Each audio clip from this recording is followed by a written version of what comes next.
737-295-5321. And I can give you several reasons as to why you're wrong. David, did you vote for Trump? I fucking hate liberals! God bless America! And God bless our troops! That is all!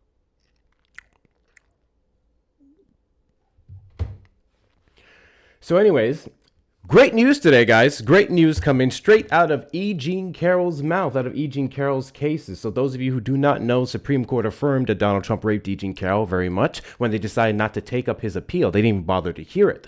Fast forward to today, the news broke that E. Jean Carroll is getting paid her $5 million. That is correct. The check has been issued. Donald Trump has paid E. Jean Carroll for the case. E. Jean Carroll is paid. E. Jean Carroll is paid. So shout out and W's to E. Jean Carroll. Invisible, did you vote for Trump? Yes. And do you regret your vote? No. Why is that? Yeah, because I think what he's done for me, I have no reason to regret it. But before I go on this, I want to make sure you're not disingenuous. Do you think women can have penises? And depending on your answer, I don't know if I can entertain this conversation. I think it's weird when you guys come up here and you hyper-focus on people's fucking genitals. I think that's a strange way to open up a conversation. Before I go any further, let's talk about what's in people's pants really quickly, if you don't mind. So I want to ask you, how long have you been attracted to trans women? I've never been. You sure? You seem to be awfully focused on what's below their pants. I just want to point that out. You seem really focused on what's between their pants. You opened up by saying you have no reason to regret your vote because of what Donald Trump has done for you personally. And before elaborating on what those things are, you then decide to go far as, what's going on in your pants? Is there a woman out there with a dick? How weird that shit is, dude. Trump's made my community safer. So do you prefer with a little cheese on the rim? Is that your thing? Donald Trump's made my community safer. Donald Trump's made your community safer. Oh, yeah, great. Let's get into a genuine conversation, not people's private parts. Crazy. Absolutely crazy. Here we go. Back with this. Listen, man. If your question is trans women are women, then the answer is yes, my guy. Oh, that's crazy. And whatever is below their belt is irrelevant to me because I don't think about people's private parts. I don't think about putting it in my mouth. I don't think about touching it. I don't think about cleaning it. None of that. My pee-pee is used for two things. Peeing and you know, so I don't know why you're focused on other people's stuff. It's weird. Yeah. It's really weird. But it's crazy that you look at his PFP. He's obsessed with trans people. Wait, what is on his profile picture? What is his profile picture? You think women? What is your profile picture? It's a man. Do you have a picture up of a woman with pigtails with some kind of print coming out of her dress? Is this your profile picture? What do you think? It's a man. Dude, you're fucking weird, bro. You think women can have penises? Who's weird? You have a dick kink.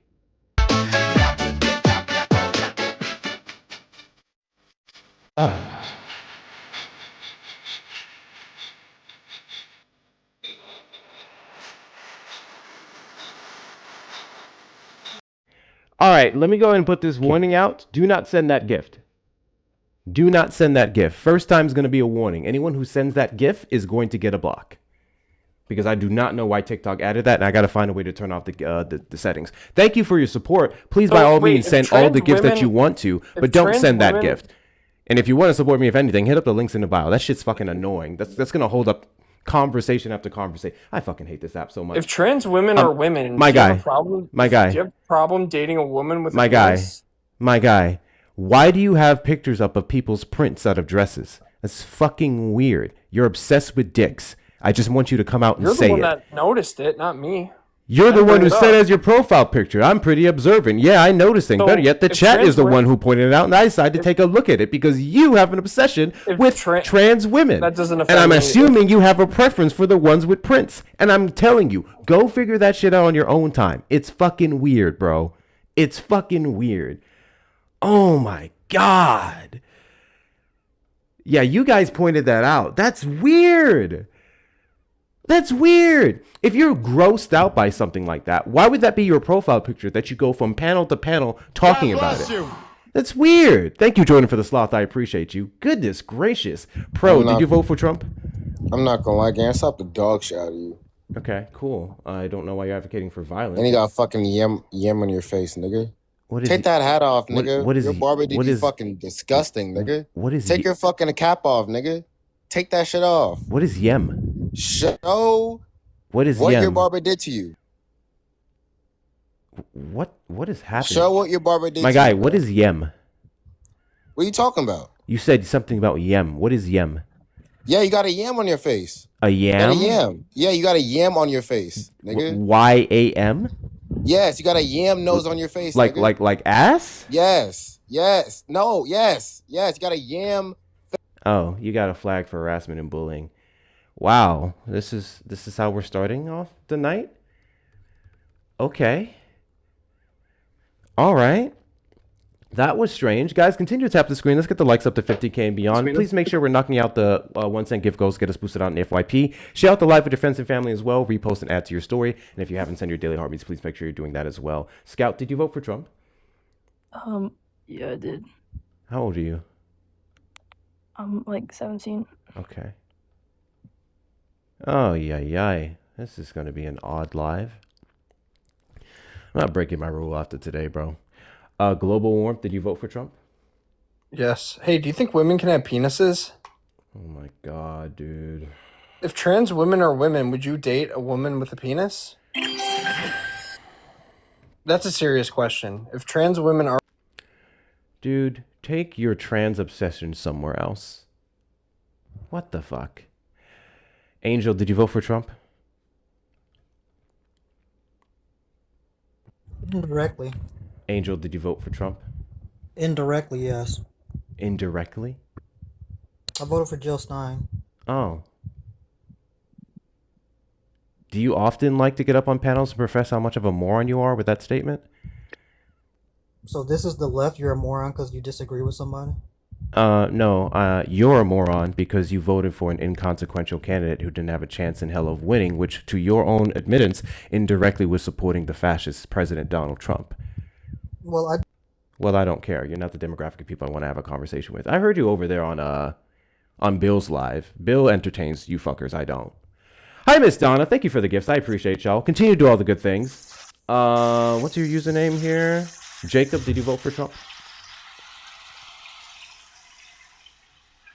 I mean, no, hell no.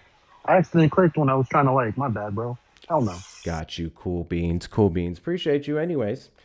W's in the chat to Wesley for the $5 super chat. Why does every MAGA work so hard to live up to the label of weird? It's like someone told them to keep the weirdness at 11. Much love, Hector. Thank you so much, Wesley. I appreciate your support. Let me be clear. The only valid arguments you can possibly have against trans people is trans women specifically, the only demographic y'all care about, is their unfair advantage against women, which doesn't exist, and then violence that they can perpetuate against cis women. That's it. If you can't substantiate those 2 points, every single...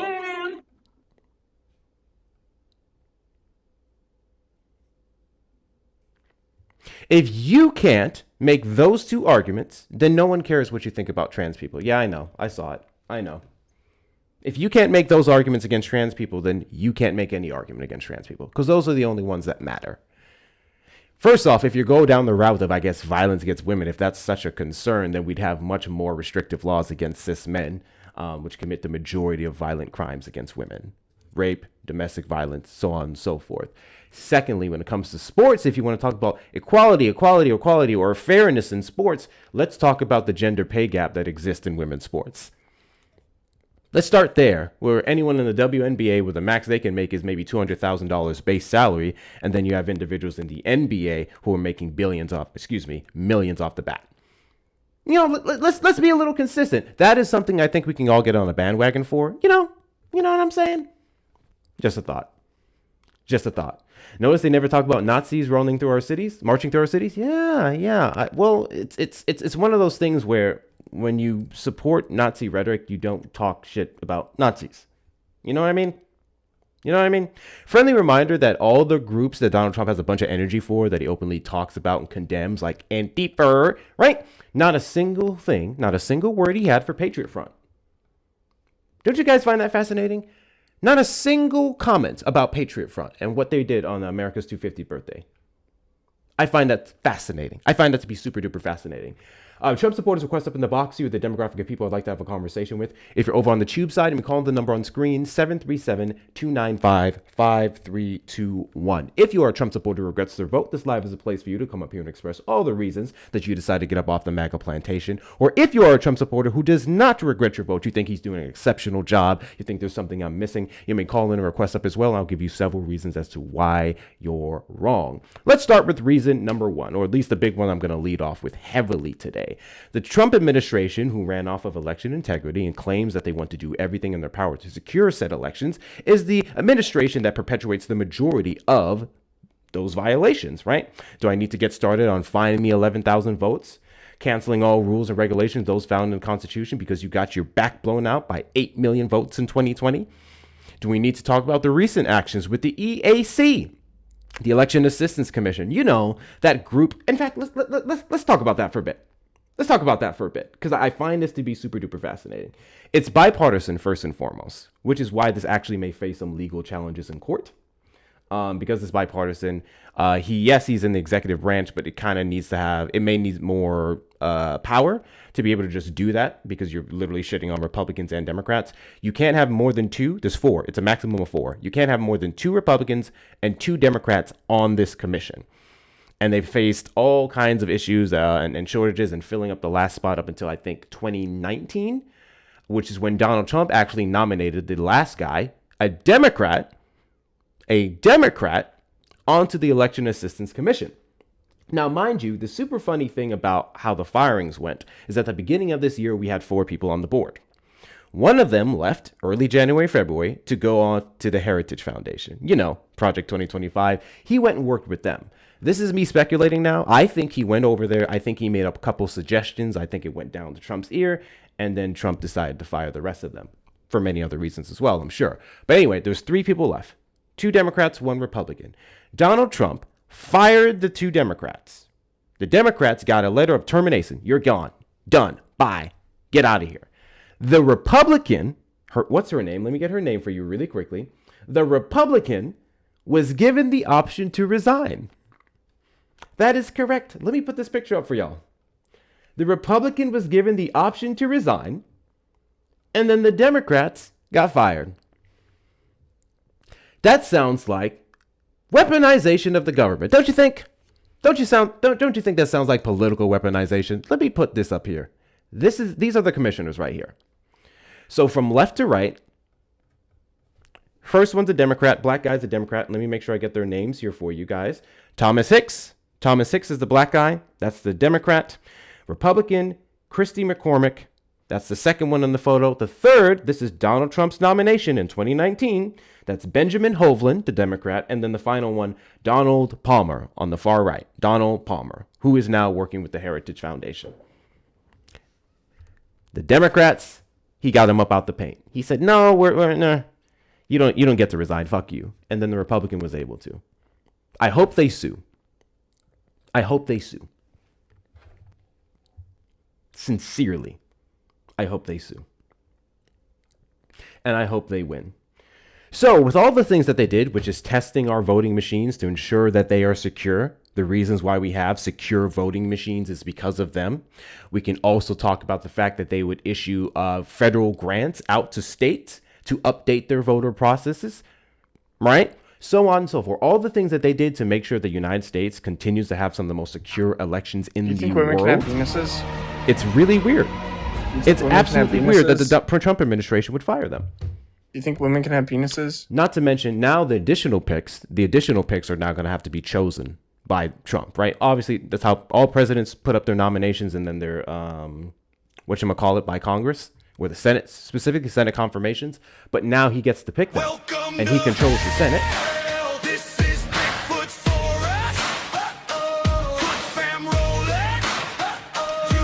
First warning. Anyone who sends those music gifts will get a warning. Okay? If you do it again, you will get blocked. God bless you. There's one. Mods, please take care of that.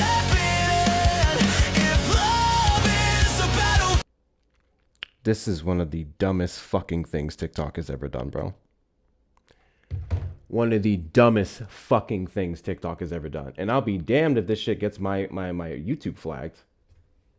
Because I don't know what kind of songs those are. This live, literally on the YouTube side, I may have to go and edit out or do a whole thing. Don't do it. Don't do it. Yeah, we'll get them. Pickles had to block people today for doing that. Yeah, I know you can turn them off. I don't think I can do it during the live, though. That's the thing. I'm not sure where the options would be.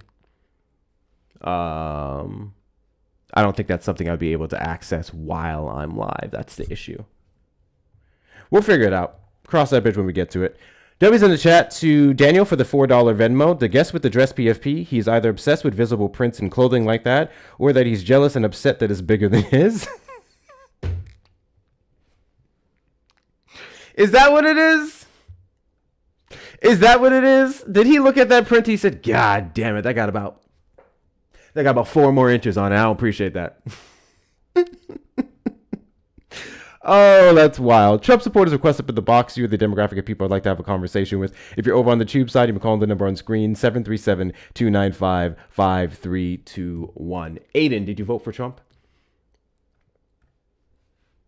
Oh, he's gone. Wow. That took no time. Are you secretly gay? Do you want to fuck me? I'll answer that question once you answer mine. That would only be relevant to you if you wanted to fuck me. So, you know, if you want to do that, I'll answer your question and let you know. Promise I'll let you down softly. I'm not a mean guy. I'm not a mean guy at all. You guys are strange. Get in line, Archie, is diabolical, Maze. Absolutely diabolical. What is wrong with y'all? Why would Hector keep that a secret if he was? Yeah. I don't know why they act like those of us on the left are the closeted ones. You know who's closeted in 2026? Teenagers, or even some cases young grown adults who still live at their parents' house and they're like conservatives. You know, like those people. Conservatives, as we've seen every time the RNC's in town, Grindr goes down, things of that nature. Their applications and accounts just spike up. What was it, 166% in 2024 when the RNC happened? Those are the people in 2026 that are still closeted. Okay, people like me, my little lefty self, I have no reason to be in the closet. My sexuality is kind of the standard. That's the one that's been accepted and coddled. So there's that. There's that. Even if it wasn't, I live with myself and another lib. So we're cool. We don't have to worry about that. You can ask TikTok to disable those gifts for you. Dean did that during his stream today. Ask TikTok, or did he turn it off? I'll figure it out. I got it. I'll figure it out.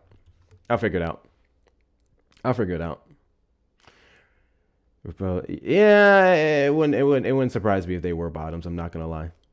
God bless you. I'm not gonna lie. Thank you, Emmy, for the finger hearts. I appreciate you. In other news, we can go back to E. Jean Carroll specifically because Donald Trump has been giving a shit ton of L's. We still have to look at the 80. I never remember if it's 83. I want to say it's $83 million. The $83 million defamation payment that he has to make. America. Thank you, Mama. I appreciate you. We have to still look at that, which they're going to try and peel later on in the year. But when it comes to the civil liability case, Supreme Court refused to hear it. That's what he was banking on. He couldn't wait until he won the Oval Office and try to flex that power on the Supreme Court in some attempt to get them to hear the case. They just said, nah, we're not even going to bother. So then he had to pay her today a good old $5.3 million. And I know he's salty.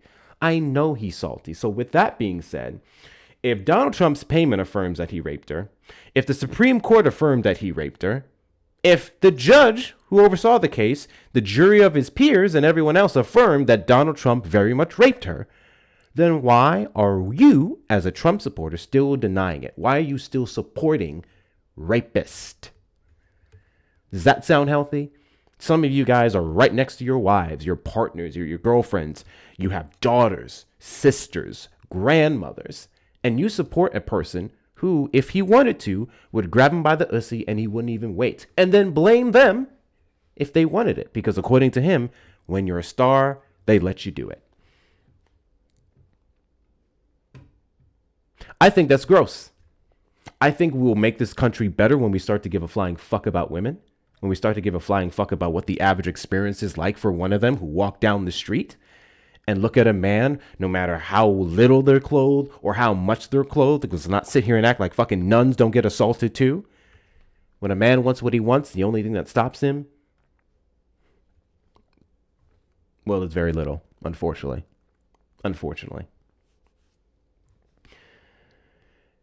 Yes, grifter, are you after money? I mean, I like money. It's a capitalist society. Do you not like money? You don't like buying nice things? That's weird. That's weird. I wouldn't be surprised if some of them would be proud if you did it to their wives and daughters. I mean, there very much could have been people implicated in the Epstein files, Republicans, who offered up their daughters to his fucking island. Actually, we do know that was the case. I don't know what their party affiliations were, some of them, but we do know there are individuals implicated in said files who offered their daughters up. They said, go ahead. Didn't care. It's gross, man. It's gross. Dems did change the law, turn one crime and split it into 34. So you would be talking about Donald Trump's 34 counts of fraud. And once again, you guys prove on a daily basis you don't know shit about the law. You guys don't know things about law. You still have people on their side who are whining and crying that, oh, it was just a misdemeanor. They upgraded it to a felony because they hated him. It's not how that works. I want to see if I have a smart chat here. Can you guys tell me why it was upgraded from a misdemeanor to a felony? I want you guys to tell me. Call from James. James, you're on the line. Did you vote for Trump? Yes, I did. And do you regret your vote? No, I do not. Why is that? I do not regret my vote because, in part, I would say 80%, because there's still left to be decided and determined. We haven't even reached what you would call political halftime with the midterms.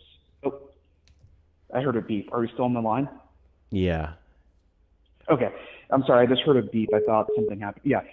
Anyway, the midterms have not been have not arrived yet. So there's still much to be determined, and that would be 80% and 20% of it. I haven't observed Trump put into effect or execute any policies that would be essentially that would be a no-go for me, or across a hard line. So, yeah, very much in support of Trump's policies thus far. But no, in terms of regretting my vote, nothing yet. So you support Donald Trump's increases on healthcare with his abolishment of the ACA subsidies that even affected the private sector. You would support things like the war in Iran, which has contributed to inflation rising in the United States, and the cost of oil per barrel hitting the highest of $126 earlier this year, and now it's floating around 70-something, 80-something, if I'm not mistaken. Yeah. Yes. So I want to clarify and I do want to mildly concede with this clarification. Inflation was not a top priority for me when voting. I thought that I thought it was great political gamemanship that the Republican Party essentially made it an issue, and Kamala Harris didn't do an effective job of essentially providing a message that was very clear and distinct from Biden. But I think that inflation was the big issue that brought Trump in 2024. And I also think, and here's the bigger concession, I do think that if inflation is not in check soon, that we will probably lose the House, and I think there's maybe a 60% chance we'll lose the Senate, because inflation has not been properly addressed. But just to clarify, I personally did not vote I did not vote on the basis of tackling inflation. But to answer your question, do I support the removal of the ACA? Yes, I do not believe that. I'll say this: I have a tendency to be skeptical of government regulation, putting in place price floors or price ceilings. I think the ACA was an overstep, not constitutionally speaking, but I just think from a philosophical standpoint, the ACA is not an appropriate policy for the federal government. What was wrong with the ACA? You said come again? What was wrong with the ACA?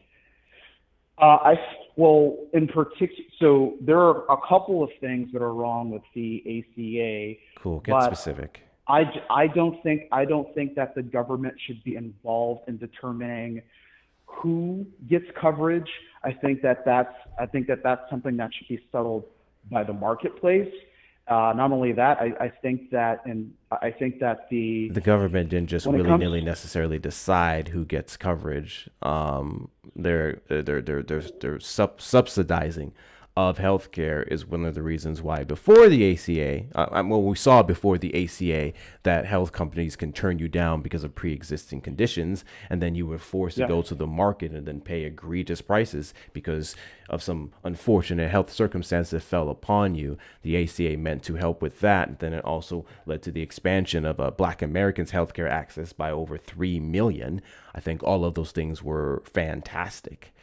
I don't know why you'd have contention with that, especially when the Republican alternative was nothing. Donald Trump and the Republican Party has been saying they've been working on a healthcare plan for a decade now. And then he got up on the debate stage, said he has concepts of a plan, and now he put up a website that says Trump RX. There's no healthcare plan whatsoever. Okay, excellent. So I don't have the sources available to verify those outcomes, but if those were outcomes, those are amazing outcomes, but that still doesn't nullify my point. You don't know that it helped expand healthcare access to 3 million Black Americans specifically. You don't know that one of the founding, like the principal, I guess, provisions in the ACA was that people with pre-existing conditions could not be denied healthcare access. That's the whole point of it. I think. Firstly, I just want to say that nominally, that I think that's a positive outcome without confirming whether it actually is an outcome. However, so you don't know anything about the ACA, because if you don't understand those two things and how that was exactly what it did and that was the provisions, then you'd be criticizing it based off of the government's role, but you don't know the impact of it. You don't know what the whole point of why it passed to begin with. So I find it interesting that you're trying to argue against it, but then you're saying if you said if what I'm saying is true, then those things are good. You're literally saying you do not understand the ACA. Well, no, because firstly, because I want to move on. First of all, I want to grant. I will grant your claim because it has little bearing on my core argument, which I'll present in a few moments. But I will grant that. And by the way, we both. I think you're intelligent enough to know that there is a big difference between essentially a statutory goal via a law being passed and how well it gets executed. So that's why I'm saying everything that I'm telling you wasn't just a stated goal. It was exactly what it did. Well, but the thing is, we have to qualify it as a goal, even if it's stated, because we know that there can be a potential variance in execution. No, but the millions of Americans who are able to obtain health care through the ACA or be covered under the ACA is not something that's a stated goal. It's something that we can literally verify. It's something we have numbers on, of that goal, right? On the millions of people who are able to gain access to health care after its passage. Infrastructure, right? Like we've seen plenty of well-intended government programs be passed before, right? That both you and I could potentially even agree on, right? My guy, when did the ACA pass? Come again? When did the ACA pass? When did the Affordable Health Care Act pass? Yes. I want to say like around, this was really big, like around the earlier part of Obama. I want to say like around 2011, 2010. That's correct. By the way, so we'd have at minimum 15 years. 15 years of history and data we can use to ascertain what the outcome was. We can compare coverage before and after. I personally don't. I personally am not at all. By the way, I keep mentioning this. I will grant your outcomes. It's just that I've just not seen any data, because those particular provisions are not necessarily something that is important. And I'll explain why. And it's really to the core of my argument. The core of my argument is that when you do things like this, right, what you're doing is you're setting a legislative as well as a cultural precedent for government to essentially get involved, and it affects actual game theory amongst healthcare professionals to perhaps not compete as fiercely as they should with each other on price, quality, and other elements that matter to patients, because the legislative culture and precedent is being set that the government will then step in. And there are plenty of areas or gaps that couldn't be more incorrect, because there would also be legislation that would be passed alongside the ACA to where these corporations could be penalized for not following the bare minimum standards of healthcare that they're supposed to provide. There's also incentives for corporations who provide more than the other. So the government in its implementation would encourage competition still. But here's where that falls apart. You're speaking about minimums, but I'm not speaking about minimums. I'm speaking about. I only referenced a minimum. I said a few other things too.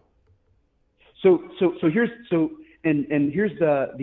anchor of my argument is, for what? Well, before I address that, I just want to say you're mentioning minimums. I'm mentioning maximums, because the goal of don't hyper focus on the fact that I said there's a bare minimum standard that these health care companies would have to have so they can even benefit. You're hyper focusing on the fact that I said minimum, and now you're trying to say that your opposite is maximum. I only reference the minimum standard. Yeah, the minimum standard, though, is irrelevant, because essentially what my position is not irrelevant, because you literally made the argument that it does not, or that the government stepping in and paying for everything would not encourage competition amongst these different healthcare companies.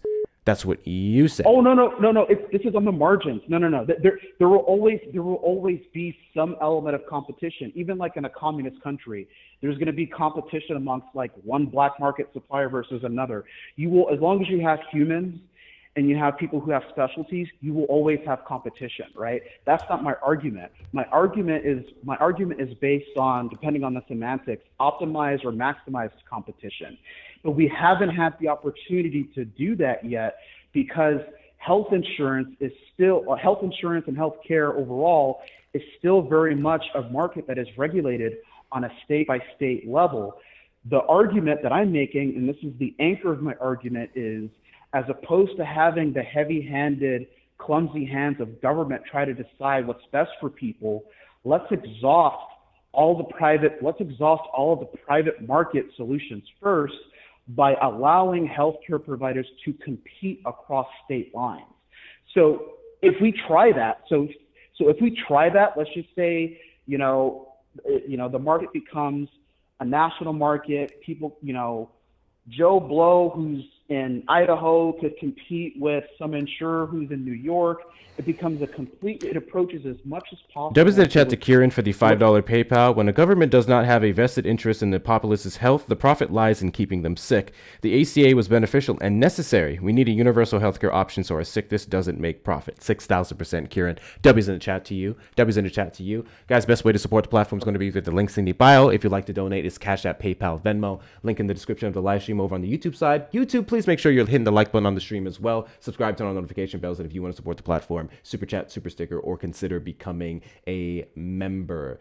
The government did its job with its implementation of the ACA, and then you're also ignoring the circumstances surrounding why that bill was even able to be passed to begin with. It was the fact that private insurance companies were failing American citizens, and the government's role, which you guys seem to conveniently leave out of these conversations, is to protect its citizens. Oh, that is. I think Republicans and Democrats alike can agree that the healthcare market, before, during, and even after, that there's still room for improvement. The only thing, though, I would say the key way that we differ is in how to approach that. And my solution, right, which is actually it's the prevailing solution amongst Republicans as part of a grander toolbox, right? But the biggest tool in that toolbox has been for years. It has been essentially letting healthcare providers compete across state lines. However, if we allow and we encourage competition, right, through the allowance of these healthcare providers to compete across state lines, and we still don't see any meaningful outcomes, then I think we should have a conversation about different government policies. But we have not exhausted the full free market solutions.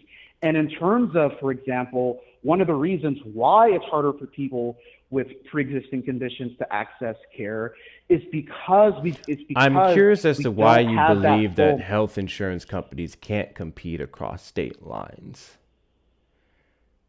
No, it's not necessarily that they can't fully compete across state lines. It's the fact that the regulatory environment is a state-by-state model. So for example, there can be, for the lack of a better term, boutique healthcare providers who do an amazing job, and they have profit margins that still leave way for profitability, healthy margins, as well as reasonably priced and quality care, but they can't compete because there are regulatory hurdles that are essentially inhibiting them from expanding to like perhaps what? A second or a third market. Well, the regulatory regime is mostly I'm not sure if you've ever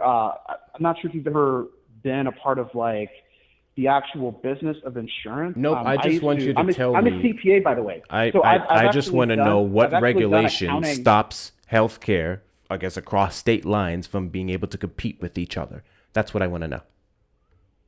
Yes. So as I mentioned, there are organizations right now that are prohibited from a regulatory perspective, whether it's due to like regulatory capture or some other element of regulation. I really don't know why you guys, you Republicans, you Trump voters, bring up regulation.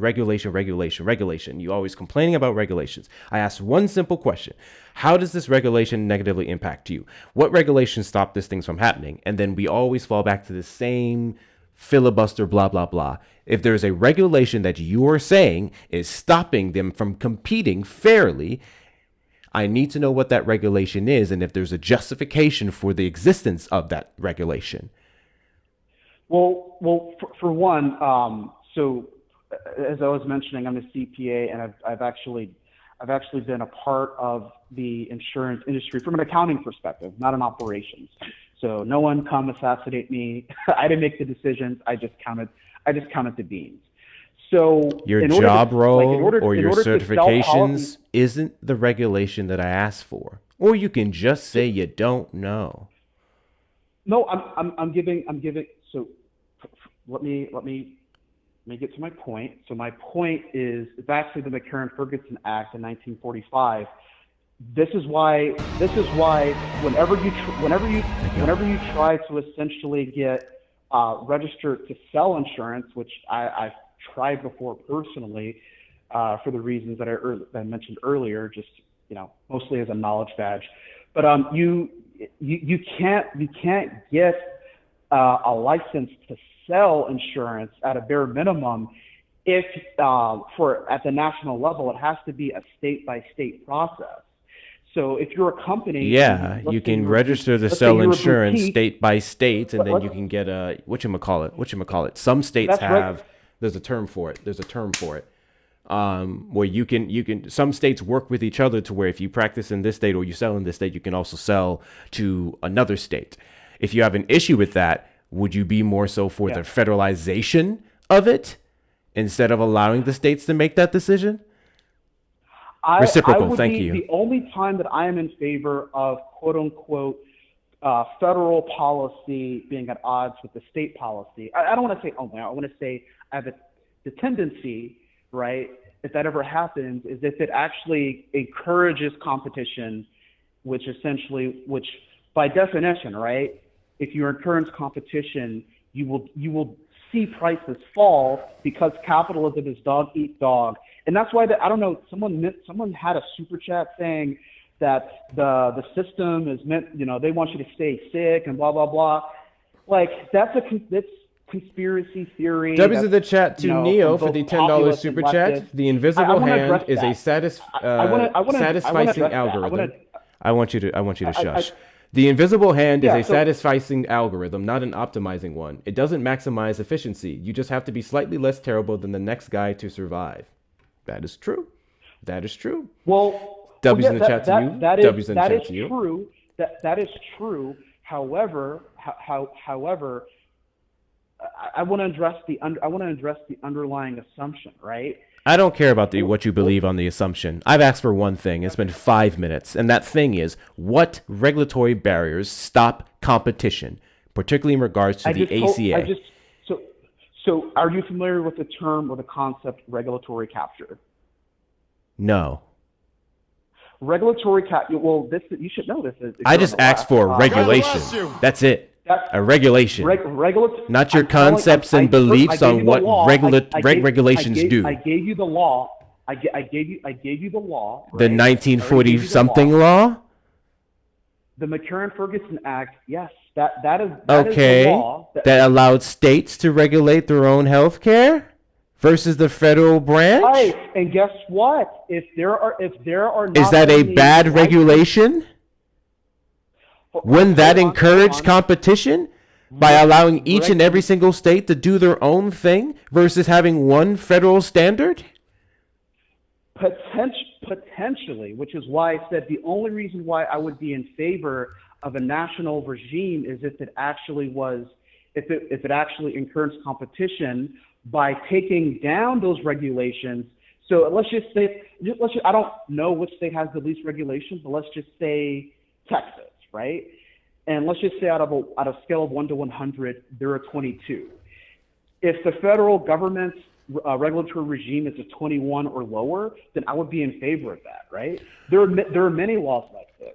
The blue sky laws are a way to, or a framework. W's in the chat to Kieran for the $5 PayPal. Dude, health care should never be for profit. It kills people. Why is that acceptable? I have a question, since you just really won't answer mine. Under the COVID-19 pandemic, we saw the entire world come together in spite of the ACA, in spite of, I guess, that piece of legislation that would have stopped encouraging competition. And we saw them come together and be able to provide several different vaccines that Americans were able to choose from. And I guess the best one won. We saw a world come together in record time and be able to create this vaccine that was safe and effective for the average American.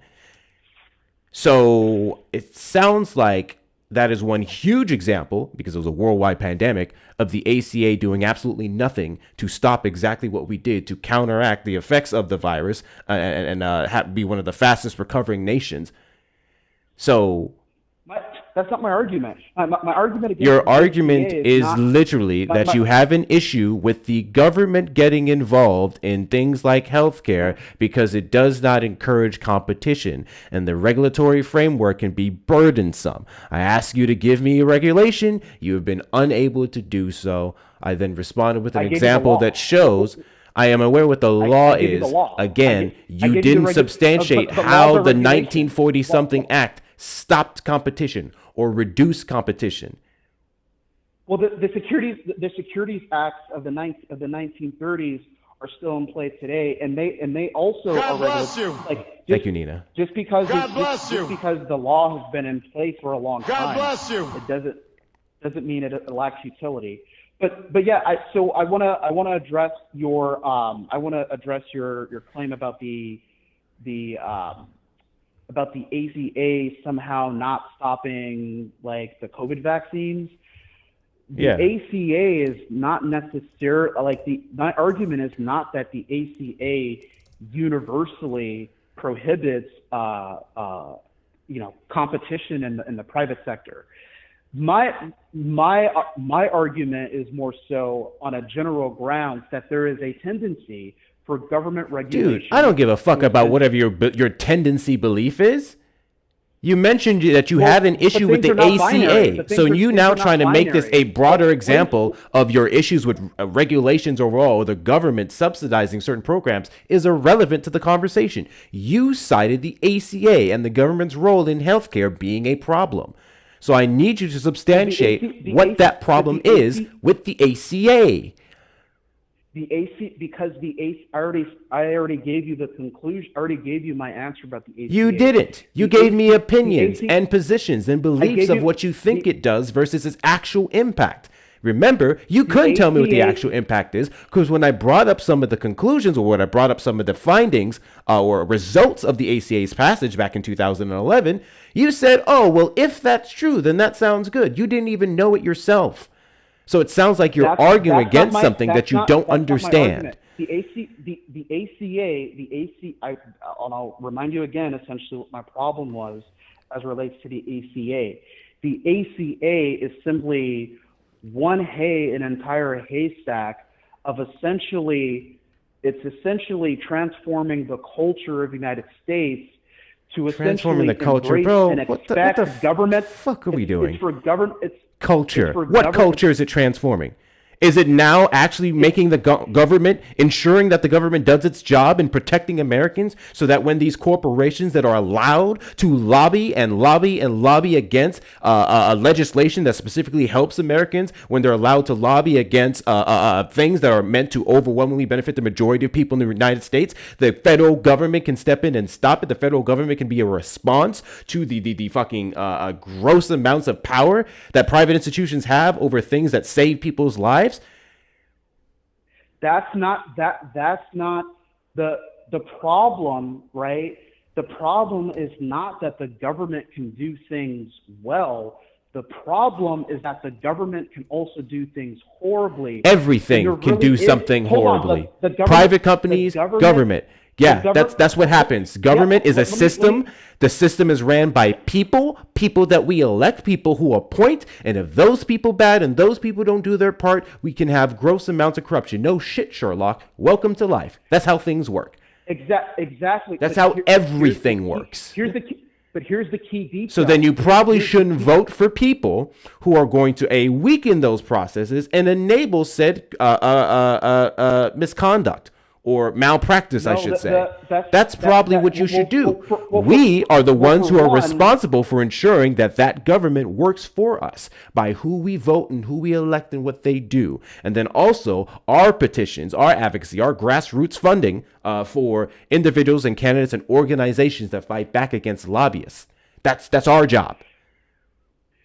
Right, but you're missing one. No, I'm not. Issue. You're going in circles. You're literally going in circles. Your entire argument is the government can be corrupted, or the government can fail us, and then too much people in the government can lead to a lack of progress and blah blah blah. That's your whole thing. The big issue.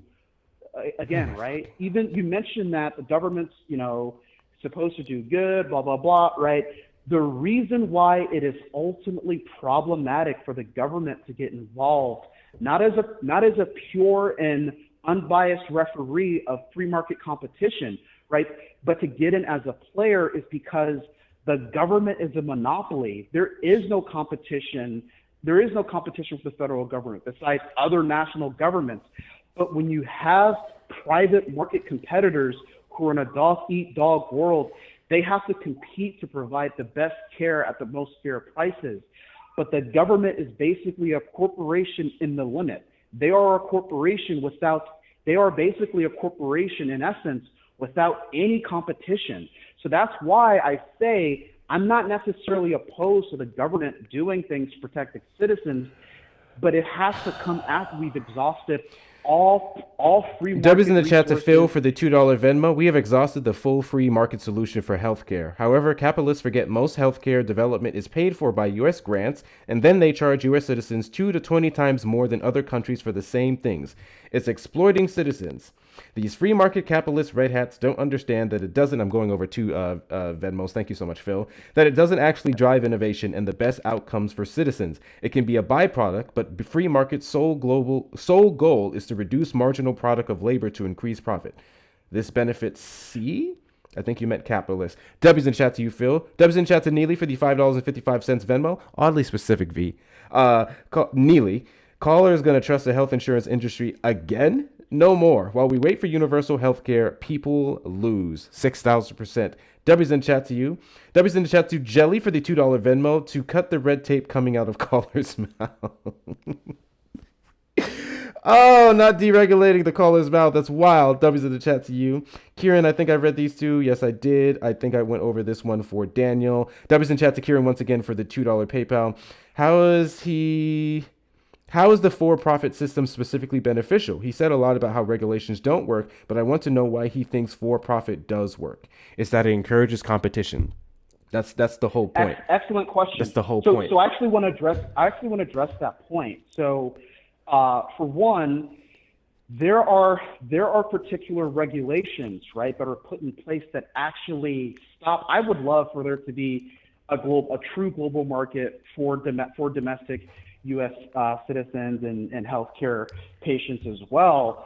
But when you come back to, well, why are things not as efficient as they should be? You can not always, but you can almost always point to a regulation that's a barrier to that value creation. But for the for-profit medicine, yeah, I love how you keep saying you can do that, and you literally have been able to not point. You've been unable to point to a single regulation that does that. You keep saying there's a regulation you can point to. I keep repeating that back to you, and then you keep saying that's not exactly what you're saying. You have yet to give me a single regulation that, according to you, directly impacts positive competition amongst health insurance companies to provide a better product for citizens. So by your definition, does the law qualify as a regulation? Because I didn't even ask you that question. The answer should be yes. And if so, then we can just go back. I mean, sure, you can argue that a law is a quote unquote regulation. Yeah, it's a regulation. It's a regulation. So what I mentioned earlier about, that's why I said regulatory capture is a key term here. Regulatory capture is something that's usually put in by legacy players to capture the industry away from innovators. And one of the ways, how do they do that? Well, it's right there in the name.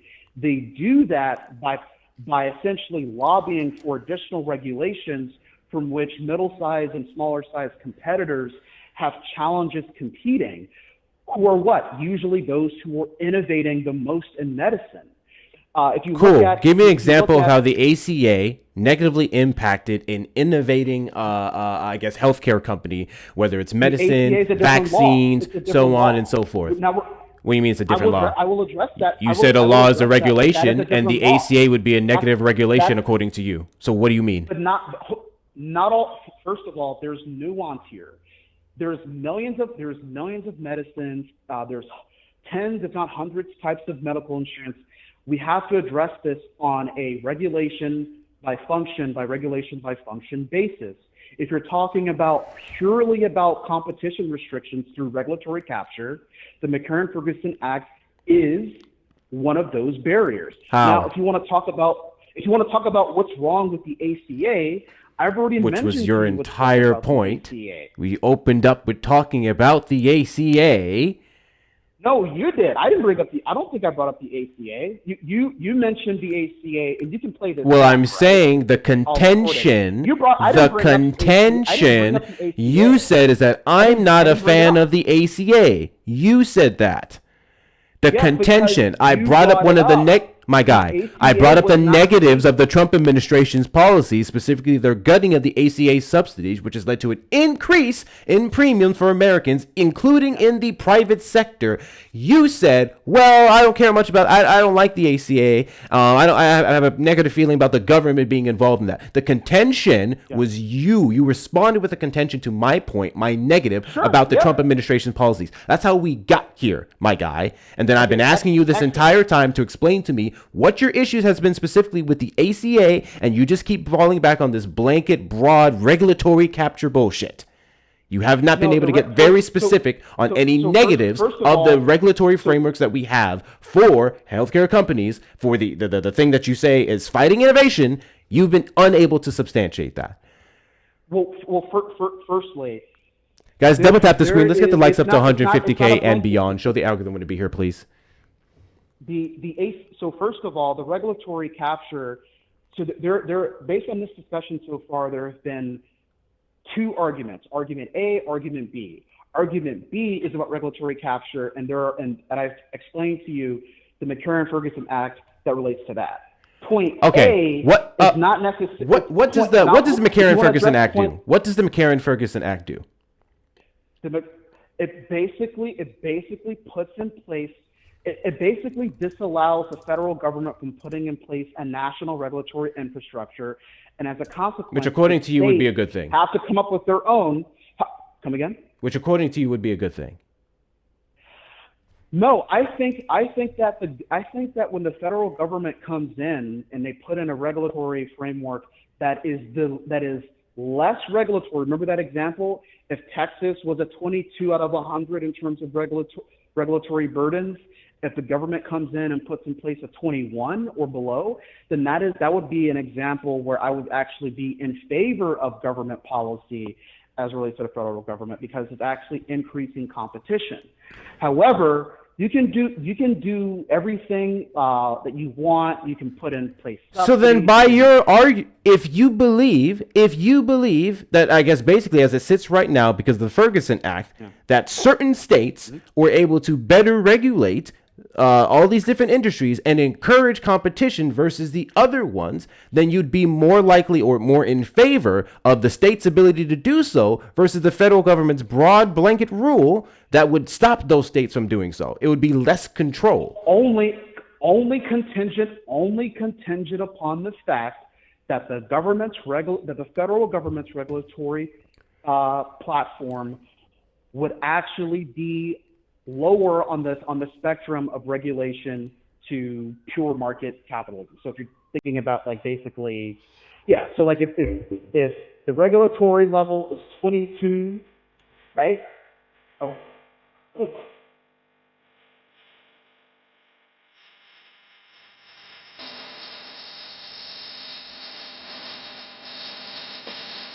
Did someone see the TikTok? What? So I don't have access to my screen. Access to what now?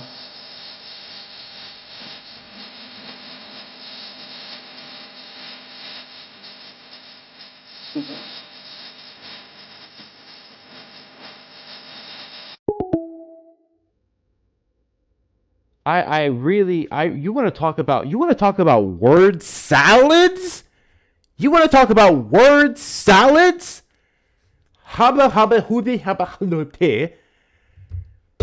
What? What? I'm not opposed to nationalization if it's into certain parameters, but then I have an issue with the government being so involved because it typically creates a regulatory framework that stifles innovation. Like, I feel like W's in chat's a feel for the $2 Venmo. Most regulations were created because people died, got sick, or were taken advantage of. Should we not save citizens? Literally. W's in chat to you. And W's in the chat, final W's in the chat to Kieran for sending the last 25 for the drop pool. You know what? Get rid of him. A pox upon him. May his loins run barren, and may he... What the fuck? And may he sit across from his doctor and be told his treatment is too far out of his price range and see how he feels about competition then. All of these arguments make no sense to me considering how we got to the ACA's passage to begin with. The circumstances surrounding why, at least Democrats, supported it to begin with. Why John McCain was basically tossed to the side by the Republican Party because he was a tie-breaking vote. Everyone's ignoring the shit that got us here. And then the initial complaints of the ACA, like the poison bill, being sponsored by Ted Cruz, the Republican who tried to put some backbiter in there to spite Democrats. So like what? I don't understand you folks who are so against regulations. Let's be clear. There absolutely could be regulations here and there that are burdensome and unnecessary. There's a reason for it. But sometimes even when good intentions come about in some of these regulations, they just end up being not worth a damn.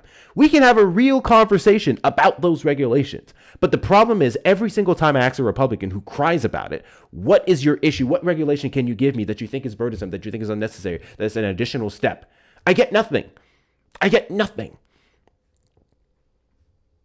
Like what? And then if you want to go all the way back to 1945 before the Ferguson Act was passed, would you have preferred universal health care? Right? The government monopolizing on healthcare then? I don't know, man. I don't get these people. By the way, universal healthcare is the way to go. With that being said, continue to double tap the screen. Let's get the likes up to 100K and beyond. We've been live for an hour and 4 minutes. It's crazy that we haven't hit it already. 343 people in here. Make sure we are engaging with the engagement and doing all the good things. Share out the live with your friends and family as well. Repost and add it to your story. If you're not following me, of course, hit that follow button in the top left corner. We are live every Saturday after 3 p.m. CST and randomly throughout the week. And upon doing so, send your daily heart me's. Click on my name in the top left corner. Those of you who want to help us out with our gift gallery for this week, please feel free to knock out any of the great gifts in the B4 gift gallery that we are in.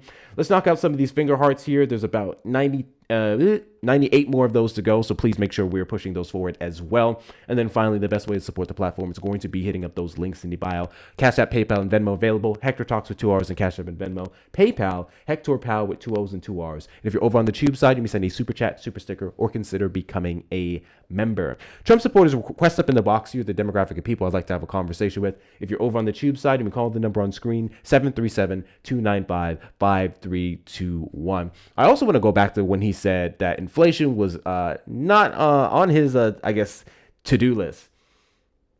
He didn't care about inflation. Like, whatever. The number one reason why people voted for Trump in general, but people voted for Trump, 77 million. The number one reason cited was the economy. So, I don't know. The likelihood of people out here not voting on behalf of the economy is strange to me. That's weird. Extremely weird. But, cool beans.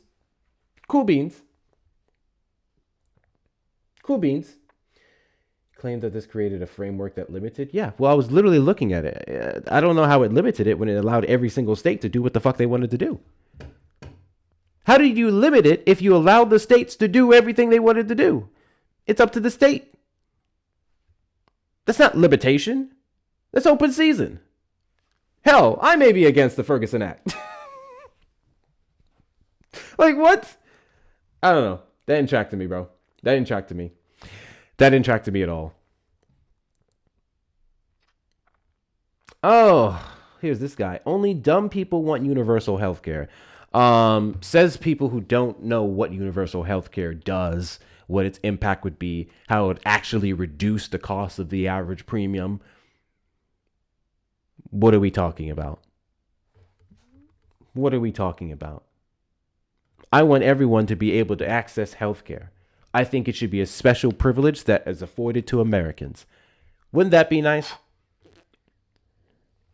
If the richest country in the world, if your citizenship, right, the thing that everyone points out to be such a great thing, you're American, you're better than this person, you're doing so well. Wouldn't it be nice if a privilege of being an American citizen is that you have health care off the bat? That if you didn't have to make a choice between medication and eating, if so many people weren't locked to their jobs just because of the bare minimum coverage that they're allotted, wouldn't that be something? That sounds like a great country to me. That is one of the ways we can make this shithole great, since you guys want to talk about that so damn much. W's in the chat to Daddy for the $2 Venmo. Ferguson Act creates 50 hoops instead of one. I mean, yeah. Yeah, it's literally allowing every single state to do whatever the hell they want to do. Different coverage applied to every state. I don't know. That sounds like open season to me. What the hell does MAGA think makes us the greatest country in the world? We have fuck all here. It's our system of capitalism and ultimately our military. That's the two big reasons. It's our military and then capitalism, which I think we can all admit now. I would hope we can admit at this point in time in life that our military being as strong as it is the reason why we have so many enemies, and the reason why we pay so much money in taxes in part is to fund the bullshit that we do overseas. Rampant imperialism does not serve you and I. $30 billion that we spend in Iran so far, the additional $80 billion they're trying to allocate for more warmongering, does not benefit the American people at all. At all. You want to talk about all this talk, all this energy about veterans, right? Because they like to say shit like, oh, we were throwing money to trans people abroad, or whatever the fuck. But we can't take care of our veterans here. I wonder why. I wonder why there's been an increase in denials from the VA for healthcare because they changed the ratings. I wonder why. I wonder how you could possibly complain about veterans not getting the care that they need in the United States, but then you support the billions of dollars we're throwing overseas, not for soft power or anything of that nature, but just to stick it to Iran. A country, mind you, who was at the negotiating table before we struck them. I don't see how that benefits any of us. In the slightest. In the slightest. That's why you can miss me with these Republicans talking about, oh, all this money we wasted, Biden wasted this, Biden wasted that. They typically can actually point to it, but then you don't care that we were wasting the money on USAID. That was never an issue for you, because once we took that money and started putting it towards the Department of War, now them trying to get a $1.5 trillion budget, an almost 40% increase, 50% increase, that's cool with you. Ew. And I paid 100% more than a Canadian. Yeah, don't get me started. They got the same crap for Canada. I love it when they talk about Canada. I love it when they talk mess about Canada. Canada's universal healthcare is going so horribly. Have you tried talking to Canadians about that lately? I've spoken to a lot of, what do you call them? Maple MAGAs. I've spoken to a good bit of Maple MAGAs. And these guys will come over here with money and then brag that, see, here in the United States, I can get faster access. Okay, you have the capital to do so. You have the money, the finances to be able to bypass lines, get certain doctors and do what you need to do. That's how it works anywhere. What are we doing? What are we doing? In certain specialized care in the United States and Canada, you're going to wait for it. It's weird. It's weird. Anyway, Trump supporters request up in the box. See what the demographic of people I'd like to have a conversation with. If you're over on the tube side, you can call the number on screen, 737-295-5321. So leave America if you are so unhappy. Did you leave America under Biden? Under Biden's 4 years, did you leave America? When you posted on Facebook every single day about how radical the left was becoming and Biden was encouraging kids to have sex changes, did you leave America? No? Interesting. I find it interesting how many of you guys want us to leave. You stayed. You stayed and whined and complained and criticized. I think I'll do the same. And I think I have much more grounds to do so versus the likes of some of you. I'm good right here. Okay, Kevin. Kevin, you've caught my attention. And I'm going to give you a little motivation. A little motivation to utilize your testicular fortitude to get up in the box. Look at that.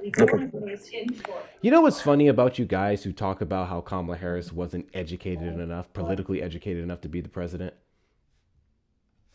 You asked me a question, okay, about Harris. Did Harris ever visit the border town? Twice.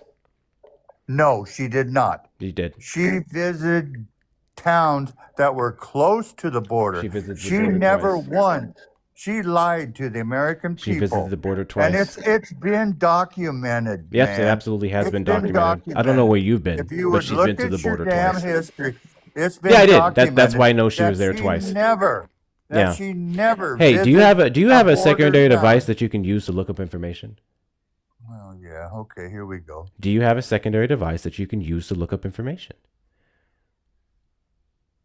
I'm asking you. You're the platform owner. I have 3 different devices here. You're the platform owner. That, you should know all this. That wasn't. Yeah. So here's the thing. I'm You going to should continue. know all this. You're the platform owner, right? How am I supposed to know if you have a secondary device that you can use to look up information? Hey, I don't care. How am I supposed to know if you have a secondary device that you can use to look up information? Where are you getting your information? Where am I getting my information? I'm Yes, getting my where are you information getting from the your reports that information? we have from the White House, from independent media, from Fox News even, that has records or photos Fox. of Kamala Harris Okay, yeah, visiting Fox. the border Fox is cool twice. because- yeah, Fox So is once cool again, because do you have they a at least secondary know. device that you can use to look up information? Not surprising, you love Fox News Entertainment, excuse me. Do you have the device? Yes or no? Yes, I do. Okay, wonderful. I want you to go into Google and type, did Kamala Harris visit the border and how many times? And tell me what your And I findings are. have, and it comes up the same thing. I need you to do it in real never time. once. I need you to never do it in once real time. Visited. I need you to do it in real time. No. I need she you to do it in never real once time. I want you to visited Google it. a I want you to border Google it. town. My guy, this A is border- simple. This is border- simple. Check this out. border- If she border didn't visit the town. border, your Google will tell you Border that is a lie. town. Hey, Not a town Google that's will close tell to the you border. that it's a lie. I love how you're dancing around this. I think Not that goes a to show how town- insecure not you a are town about what that's you close to the believe. border. Because if you believe it so strongly, that means it would take 0 seconds whatsoever for you to quickly, not 0 exactly, but a minimum amount of seconds to Google it really quickly, see that you're right, present it to me, and then I go, oopsies, you're right, I'm wrong. It would take nothing. But you're refusing to do so because you've never looked that up a day in your life. Or the times you looked it up was before June of your ass is 2021. sucking In which buttermilk. case, of course, she know? never visited the border before that Go date. back to the cotton. So go ahead and tell me, oh, not the road. Yeah, there's Not the racist part. racism. There's the Did I racist offend part. your little feelings by asking you to Google something? No. Did that bother you? Did that make No, you feel it a certain doesn't. way inside? But you still haven't Oh, proven- man. You still haven't That's so proven nice. your Listen, man. case Listen, either. man. I wear cotton on my back. I don't go out in the fields and pick it. You By the haven't way, proven cotton your pickers case. actually get paid a good bit of money, so I wouldn't necessarily be You opposed to it. haven't I ain't gonna proven get. your I ain't gonna case. get. I ain't gonna get. There's I know no it's case your that I have to platform. prove. You're the I know one. it's your You're the one platform, who and said, you can "Hey, do let me anything you want on your let me own help you out. platform. Let me help you out, clan member. Let me help you out." Okay, you made a claim. Your claim was, did Kamala Harris visit the border? I said yes twice. You said wrong. I said okay, show it to me, prove it to me. You've been rambling and whining, and because you're backed in a corner, which is what you typical pathetic white men do, you're now reverting to the racism. And now you're worried went to about border me being in a town. cotton field versus actually looking up the information. went to That's border crazy. She towns. went to border towns. Not She went border- to border towns. I just need you to prove your claim, bro. Oh, jeez. That's it. You're That's it. so ignorant. I'm You so know, ignorant. go back Yes. to the Hey, cotton hey, hey, field, hey, man. hey, hey, hey, You hey. are so Hey, cool. fucking So ignorant. here's what's gonna happen. Here's what's gonna happen. If you don't want to do it, Yeah, I'm you're just gonna gonna knock do it. me off. If you Because- don't, no, I'm not gonna because knock you off. I I'm thought- actually not gonna knock you off. You're gonna run. I want to make that super duper fucking clear. You're going to run. And you're about to run right now because I know you guys are really stupid and lazy and you probably have trouble reading Google anyway. So I'm yeah. going to Google for you. I'm going to type into Google, did Kamala Harris visit the border twice? Okay? And I'm going to tell you what the findings are. The second I tell you what the findings are, Border you're town. going to say I'm lying, which is the whole fucking reason why I asked you guys to Border look up shit towns. to begin with. The reason why I don't look up every single thing that you guys say is when I do it, you say I lie. Border But I'm just going to go and do it and prove the point. Cool? Border cool. towns. So did Kamala not border, Harris border town. visit the, let's go, U.S. Mexico border twice. Towns. Yes, Border her first town. trip was to El Paso in June, and her second was to Douglas, Arizona, in And El September Paso is not a 2024. border town. Oh my God, I'm looking at photos of a big border wall behind her. Oh, geez, Whoa! you're so ignorant. Whoa! Now, why- Dude! Dude! Get out of the cotton fields, man. How did Get out of the she cotton fields. visit a border town without seeing the border wall that she's standing in front of? How does that work, buddy? How does that work, buddy? That was before. Tell me how that works, buddy. Let me put up the he photo became for vice you. president. Let me put that. No. Look at those. It quite look at frankly those was not. pictures. I'm sorry. Look at the pictures. I'm sorry. They were I'm before sorry. she was vice president. You are incorrect. We have the dates Look here, sir. at the pictures, We have the buddy. literal dates here, That sir. was before That's he crazy. became vice president. Wow, that's Look wild. at the pictures, man. Yeah. That was No. before Don't ask she me to look at became anything. Don't ask me to look at anything, because I'm looking at every single damn thing. And this is exactly why I knew this was going to You're happen, fucking by the way. ignorant to Because he even unfortunately acknowledge refuses to that accept the you're information. fucking Yeah, so stupid. this isn't dated That before was before January of she was vice 2021. president. So this isn't dated before January of 2021. That was before You're she incorrect. was vice president. This is not dated before January This is- of 2021. Now what? This is before. This is the problem, guys. This guy refuses to look it up because he knows he's wrong. And in everything I present to him, he's just going to say, nuh-uh. He won't prove it, but he'll sit here and keep going, nuh-uh, and find more ways to incorporate cotton into my lifestyle. This is the fucking problem with stupid, dumbass maggots like him. With stupid, ignorant fucking white men who unfortunately are the majority population here in the United States and don't know the difference between the three fucking branches of government who serves in them. This is the best he has. It's embarrassing. So anyways, I have the dates right here. Now what? Do you know the three branches? Sure do. Nice pivot though. Okay, what is your let's see. contention to the What dates? are they? What is What your are they? contentions to the dates? What are they? What is your contentions to the June What are they? 2021 The three and branches of September government. 2024 dates? What And are the photos that show her at the border after she was vice You president. don't know. Go ahead and tell me. You don't Go know ahead and tell me. because you're I'm black. waiting. I wait. It's your platform. What is your contention to the September 2024 photo that I just showed you of her at the border?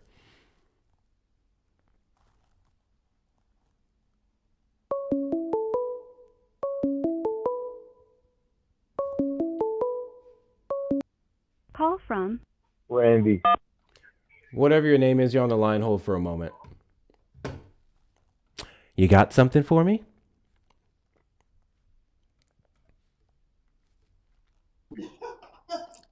You can't argue with ignorance, so.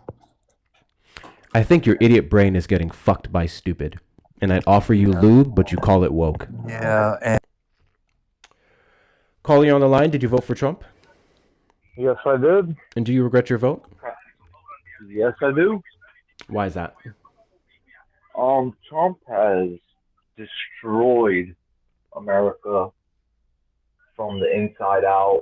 He has allowed the infiltrators to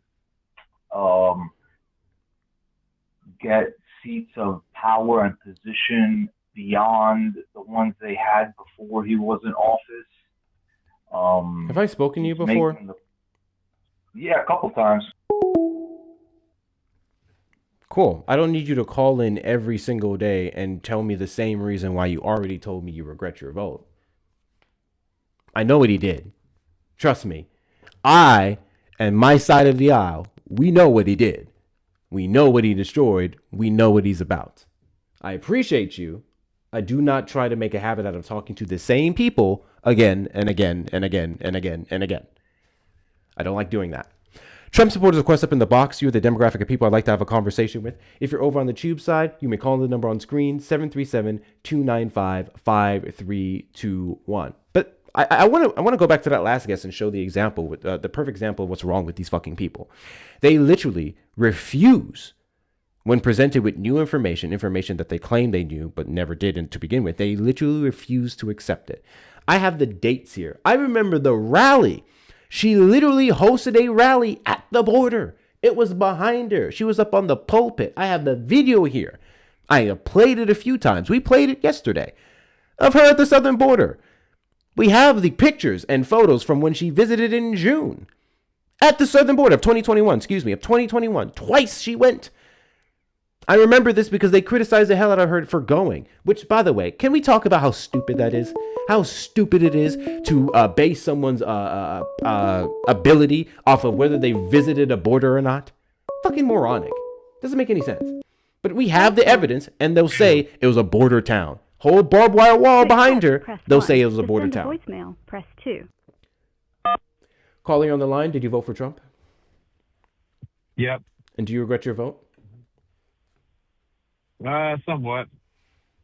Somewhat.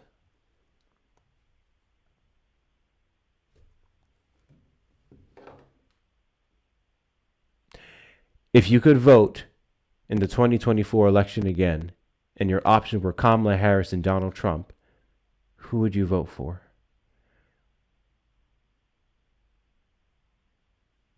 I don't know who I'd vote for.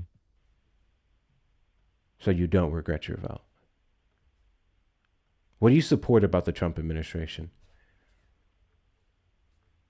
I supported Trump in the beginning just because all the Republicans hate him. I think Donald Trump was like a... what do you support about the Trump administration's actions after January 20th of 2025? No, he's becoming like the swamp nowadays. He ain't really what the fuck. We need to get him out and get a new conservative in. He's doing a large portion of the things he quite literally ran off of. Yeah, that was the thing. Like, his first term, he was American first. All the Republicans hate him. Ted Cruz, every single one hated him. All the Democrats hate him. Republicans, Democrats, they've been fucking American people over since the beginning of time. So everybody voted Trump, Yeah, he's an idiot, but America didn't exist in the beginning of time. Yeah, he wasn't a politician. Well, now he's like a politician. He's no better than the rest of them. Donald Trump tried to run for president before 2016. So, and he very much became a politician when he started campaigning and became the president of the United States twice now. Trump ran for president before 2016? That's correct.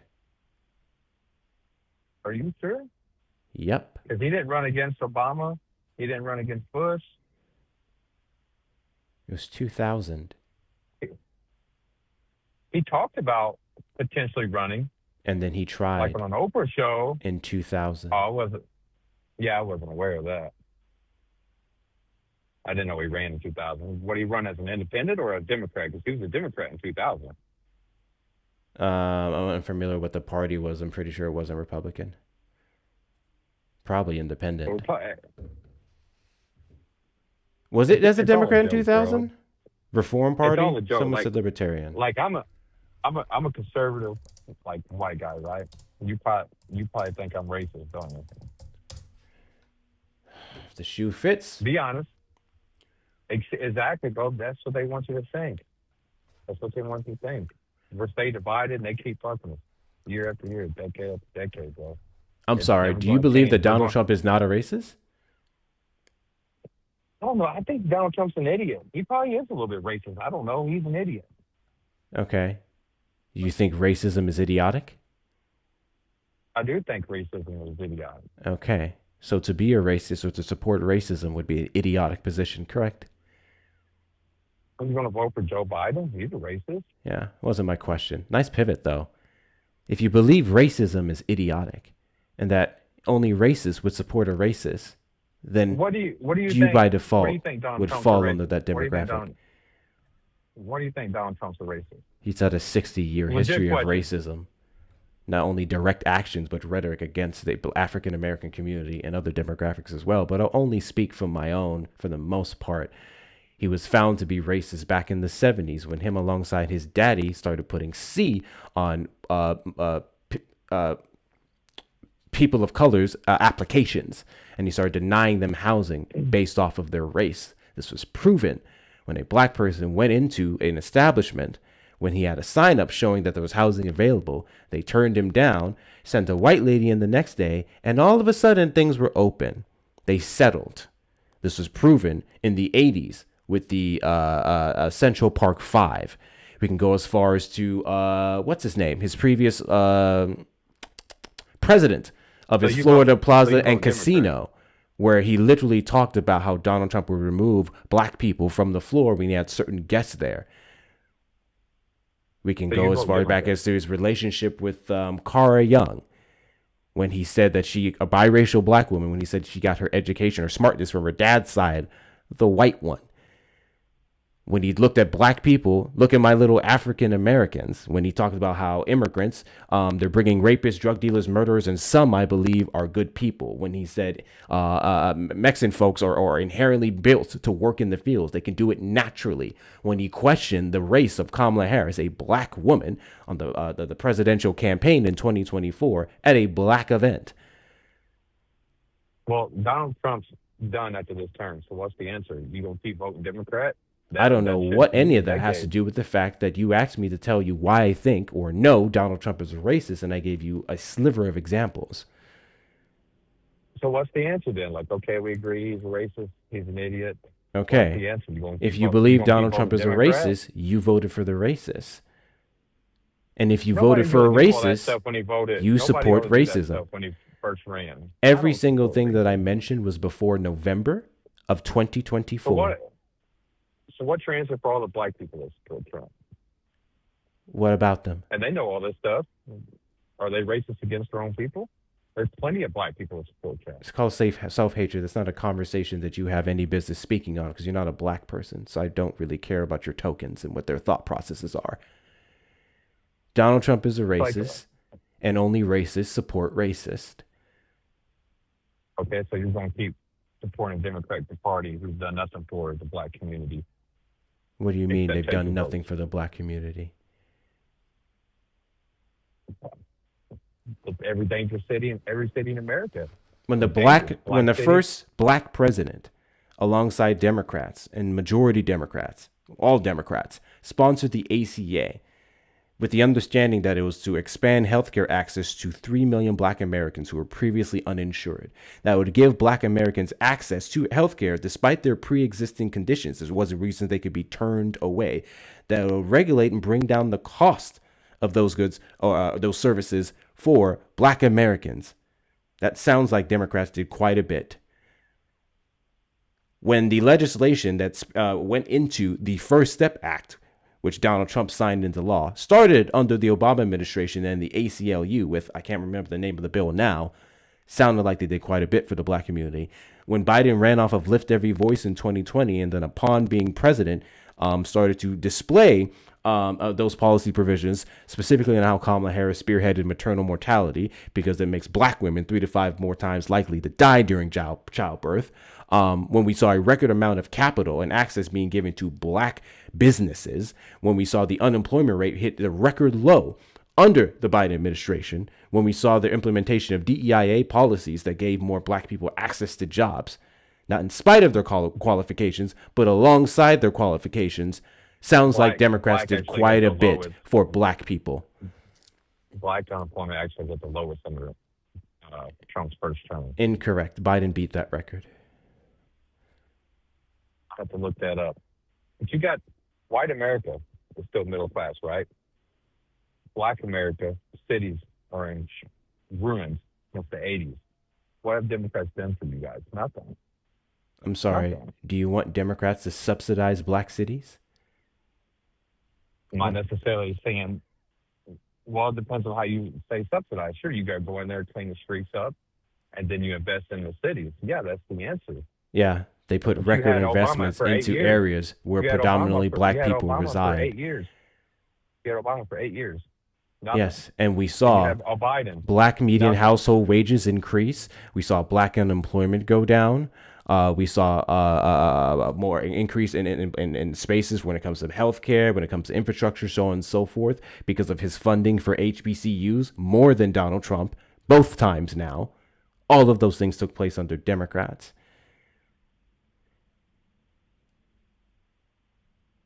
No. Obama Yeah, it had did. high Listen, you know, I don't inflation really the whole 8 give a years. fuck about sitting here and talking about black shit with a whole full-blown white person, especially when every single thing I'm going to tell you, you as a white person, an ignorant one at that when it comes to black issues, are just going to respond with, nuh-uh. What I do care to talk about is the fact that you tried to do this whole thing where you said you probably believe I'm a racist, and then I've substantiated how you, a person who supports Donald Trump, a racist president, would be racist by default. So I want you to address the fact that you're racist and why you think that's okay. I'm not racist. I think everybody deserves equal opportunity. You're I don't not judge you based racist. on your skin color. Okay. No, I don't judge you based on your skin color, bro. You support the man who I don't have the does. answers to everything. I don't have the answers to everything. But I You know support both sides. a man who does. You support a man who used the likes of Charlie Kirk to win the 2024 presidential election, complimented him specifically for the increase in the young white male vote. And that man said, when I see black pilots, I question their credibility because of DEIA, who said that the Civil Rights Act was a mistake. You support a man who reposted a video of the Obamas, two of the most educated, prestigious, exceptional black people we've seen in United States history, and put them on some fucking gorillas.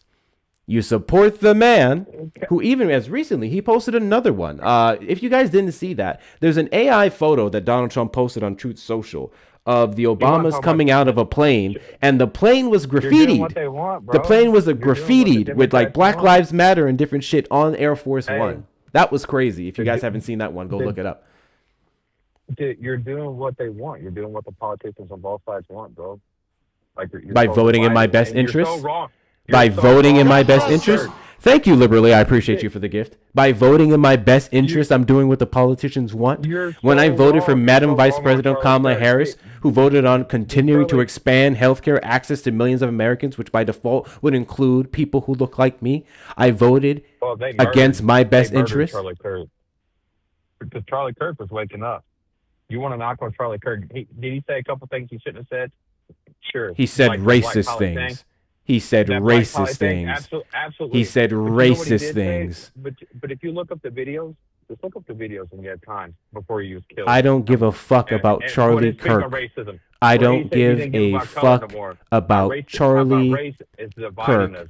The dude was waking up to it, bro. He was waking up to Israel. He was waking up to Yeah, racism, I don't care about racism none of your and the color, rambling. and then he was assassinated. So again, Then he was why do you support a assassinated. racist?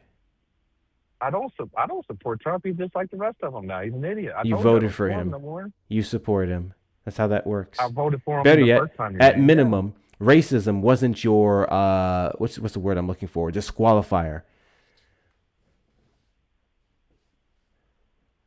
I don't give a fuck about nothing. But me and my family put more money in my pocket and give everybody equal opportunity. That's the only thing that matters. If to you me. cared about And if equal he's opportunities, racist, then you wouldn't have voted for you the can Trump put- administration, who did away I with will vote DEIA for a policies black man. that were meant I to will vote- increase black unemployment and recognition. Listen, You I will literally vote for wouldn't a have black done that. Man who hates white people if he's gonna put more money in my pocket. I don't care. That's all it comes down to. So I can take care of my family. You're doing I a will vote for horrible guy job at who pivoting hates here. white people. I mean, it's all about money, bro. You can stay divided. I just hope one day you wake up. Yeah. Like you're doing exactly Racism what the is Democrats expensive. Want, the Republicans want. Like you're doing. Racism is you fall expensive. stoic and- You want to talk about being all about the money? You know the reason why we pay so much money for college now is because black people started to go to school and then all of a sudden they decided to start pricing the hell out of it. That's also the reason why we don't have universal health care. In part it's because that's black because of folks student loans. would have been covered by That's because default. the government. Racism is expensive. You want When to the talk about government putting more subsidizes money in your anything. wallet? Then let's abolish racism. Let's shun racism. Let's not vote for racist. which you continuously keep doing. The economy is in a worse off position, I guess, out of the stock market, which again, that's fluctuating. It's this fucking stock market. The economy is in a worse position compared to what it was at the end of Biden's term because of racism. So let's keep it consistent when you talk about your wallet. Let's keep it consistent when we talk about your wallet. Racism cost you. Racism cost 77 million people, and by default, the rest of Americans who are suffering under this administration's policies. Do you think I voted for Trump because of racism? Trump did good his first term. All the way Yeah, you until did. COVID hit, shit was booming. Shit was cheap. Gas was cheap. Food was cheap. Inflation was Yeah, low. COVID There's saved no him. denying any of those numbers. COVID literally Trump saved was him. booming. All the way until COVID. The Yeah, economy Trump didn't was have to booming. do much There's no when he denying inherited that. a great economy from that exceptional black president that you were talking about. So when he And does then good, when he right does before the good for the pandemic, first few years- we saw a couple of numbers not go in the favor that you think it was going. Let's specifically talk about immigration and how Donald Trump had to declare an emergency at the border in February of 2019 because he decided to run off of it being flooded with immigrants, even though under Obama we had a net negative. And then all of a sudden, we saw an increase in his time period. It was Title 42 that saved his ass when it came to immigration. Yeah, but now Democrats want immigrants, but Hillary, Obama, Democrats and have all them always welcomed ran immigrants. against immigration, and now you guys support No, immigrants. none of them ran off against immigration. They ran off of not having an open door.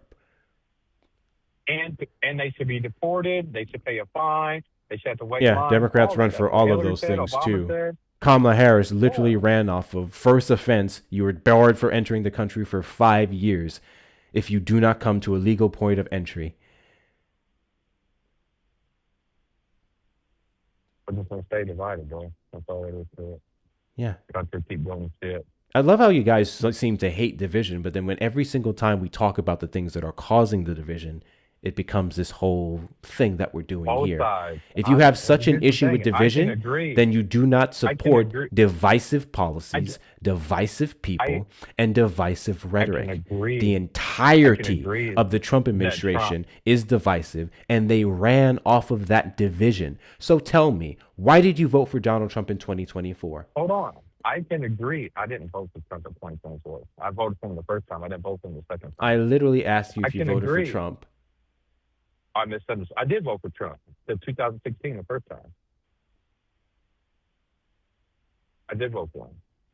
I think I misunderstood the question the second time. So I asked if you voted But for I didn't. Trump. You said you're not sure. I asked you if the election was held today, and it was Harris and Donald Trump, which one you vote for. You said once again that you weren't sure. Now you're telling me that the last time you voted was 2016. Yeah, I just misunderstood the question. That was a legit misunderstanding.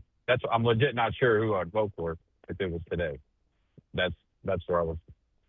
Anyway, but I can agree that Republicans are doing a complete shit term this year. Republicans are fucking dumb. But you can't agree that Democrats are doing wrong too. That's the thing. Like, I can acknowledge the fault in the Republican side. You can't acknowledge the fault in the Democrat side. W's in the You chat think to your party Sean for the has no $5 fault. super chat. What did the golfing sniper say to Charlie K? Hole in one. I hate y'all. Jesus Christ, Sean. W's in the chat to you. W's in the chat to Above Infinity for the $5 super chat. Please tell this closet Nazi to stop kirking out. I think this was the last guy. I think that was the last guy. That was for the last guy. Yeah, the guy who said I should go back to the cotton fields. That was fun. W's in the chat to you.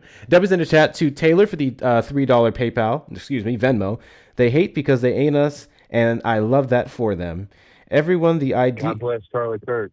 the idealize is racist and either dead or halfway there. Thank goodness. Yeah, well, here's the thing. The dead Triple K members are teaching their kids, so it's not going away anytime You guys soon. voted. But I Like, you appreciate can't y'all's stand on the support. racist part when Guys, you best way to voted support for the platform Biden. is going to be the links in the bio. Cash App, PayPal, Venmo. Hector Talks with 2 R's on Cash App and Venmo. PayPal, Hector Pal with 2 O's and 2 R's. If you're over on the tube side, you may send a super chat or a super sticker. Thank you guys all for your love and support.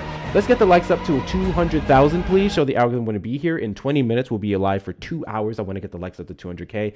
Let's knock out black this little person finger can heart play the gifts race here. card. Let's make sure They that we voted get for that up Biden. to 84. We have 84 more of those finger hearts left. Share out the live with your friends and family as well. Repost and add to your story. Please make sure we're doing all of the good things. Y'all voted for Hillary. You voted for Biden. Like, you can't stand there and play no moral high ground and claim the race card Donald Trump's a racist when you literally voted for a racist. So it doesn't work that way.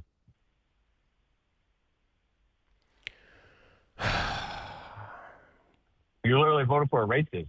Why do you guys do this to yourselves? Let's just be honest. Let's just Why do be you guys do honest. this to yourselves? Nobody, Why? You don't care Why? about Trump's racism. Why? You guys don't understand racism, and you keep arguing the damn point. Let me guess. Let me guess. Let me guess. Let me guess. Let me guess. Let me guess. I'm sorry. How did Biden destroy the black community? What bill did he co-author in the 90s? No. How did Biden destroy the black community? You made a claim. How did Biden destroy the black community? He co-authored the crime bill in the 90s that enhanced the federal minimums on drug charges that destroyed What section of that bill did he write? He co-authored it. He admitted it. What section of the bill did he write? Oh my God, I don't have the exact answer for that, but the man. Oh, I do. The Violence Against Women's Act. 6,000%. He stands on the fact that he co-authored it. The man went on he absolutely C-SPAN did. And talked about. He sure did. The man went on C-SPAN. He sure did. Yeah. I love how to defend racism or to defend their racism and their vote for Donald Trump. They have to go way back to a time where some of our most prominent Democratic individuals were the most ignorant. It's the funniest thing to me. Anyways, the Violence Against Women's Act is something that Joe Biden very much championed. And also, that bill that you want to say had a negative impact on the black community, and Biden was a fan of it because he was a raging racist. You know what's super duper funny about that bill?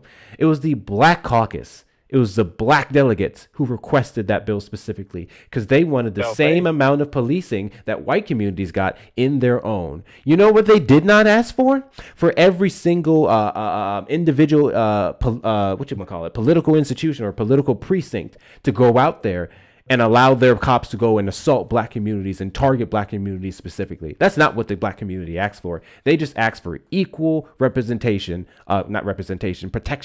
under the law via our police force. That's what they wanted. Okay. That was nice defense. And you know what's crazy? Despite all of that, despite Biden not being the person who referred to black folks as super predators, despite Joe Biden not being the guy who specifically keyed legislation out to target the black community, he still went ahead and got up on a news interview and that he said he regrets the negative aspects of that bill and how it impacted the black community. Of course, a politician's going to say that this new day and age, and you believe them. I know you did. Yeah, that's what happens. No. Here's the difference. People say anything. People can say whatever they want. They can get up on the stage and they can say, "Hey, I'm sorry, but I care about actions. I think actions speak louder than words." Joe Biden's actions very much followed up with his sentiments surrounding the things that he even played a role in and how it harmed the black community. We can talk about the $17 billion that he was able to fund HBCUs with, more than 26 times more than what Donald Trump presented. In fact, Donald Trump initially held up the allegedly or roughly $2 billion that was supposed to go towards HBCUs, and that wasn't even $20 billion. Not 20 billion, $2 billion.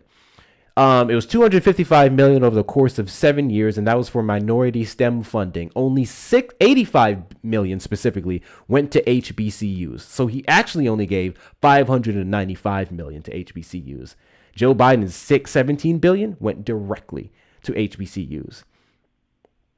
We can also talk about the Lift Every Voice plan. We can also talk about his executive orders that he passed because of the failures of things like the George Floyd and Policing Act. We can talk about the Federal Accountability Board for cops and their misconduct. We can talk about the fact that he was actively against things like stop and frisk.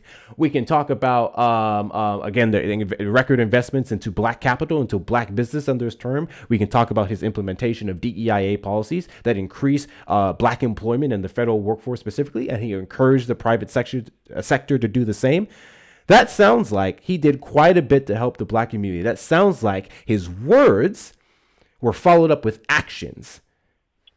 Donald Trump's words are followed up with his actions when he said that Kamala Harris isn't a black woman and that she's stupid and she's dumb. His words that followed up with actions where he erased black history from several of our prominent institutions and especially the federal workforce, and even went as far as to now penalizing or attempting to penalize and stop funding from Harvard, from whatchamacallit? Why am I blanking on the Columbia, so on and so forth. His words, racist words, followed up with racist actions. When the beginning of the year, we had that huge plane crash, the first big one that we've had in decades to that degree. And then the man came out and said that it was DEI. DEI was the reason why. When he put consistent and persistent attacks alongside his mutual on black women, the most educated black women, such as Michelle Obama, Kamala Harris, Jasmine Crockett, Lisa Cook, Letitia James, and more. His words followed up with actions. No, his actions, his words were followed up with actions, racist actions specifically. Yeah, well, Donald Trump's only been in and out of office since 2016. Your guys' communities have been struggling since the 80s and the 70s. I don't think it's Donald Trump's fault. You guys have had 20 years of Democrat president and nothing. No help.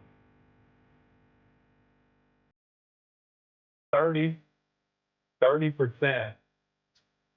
of black population lives in poverty. Well, no, was it 28% of black population lives in poverty? But sure, that's Trump's fault, right? Sure. It's the white man's fault that 28% of black people live in poverty.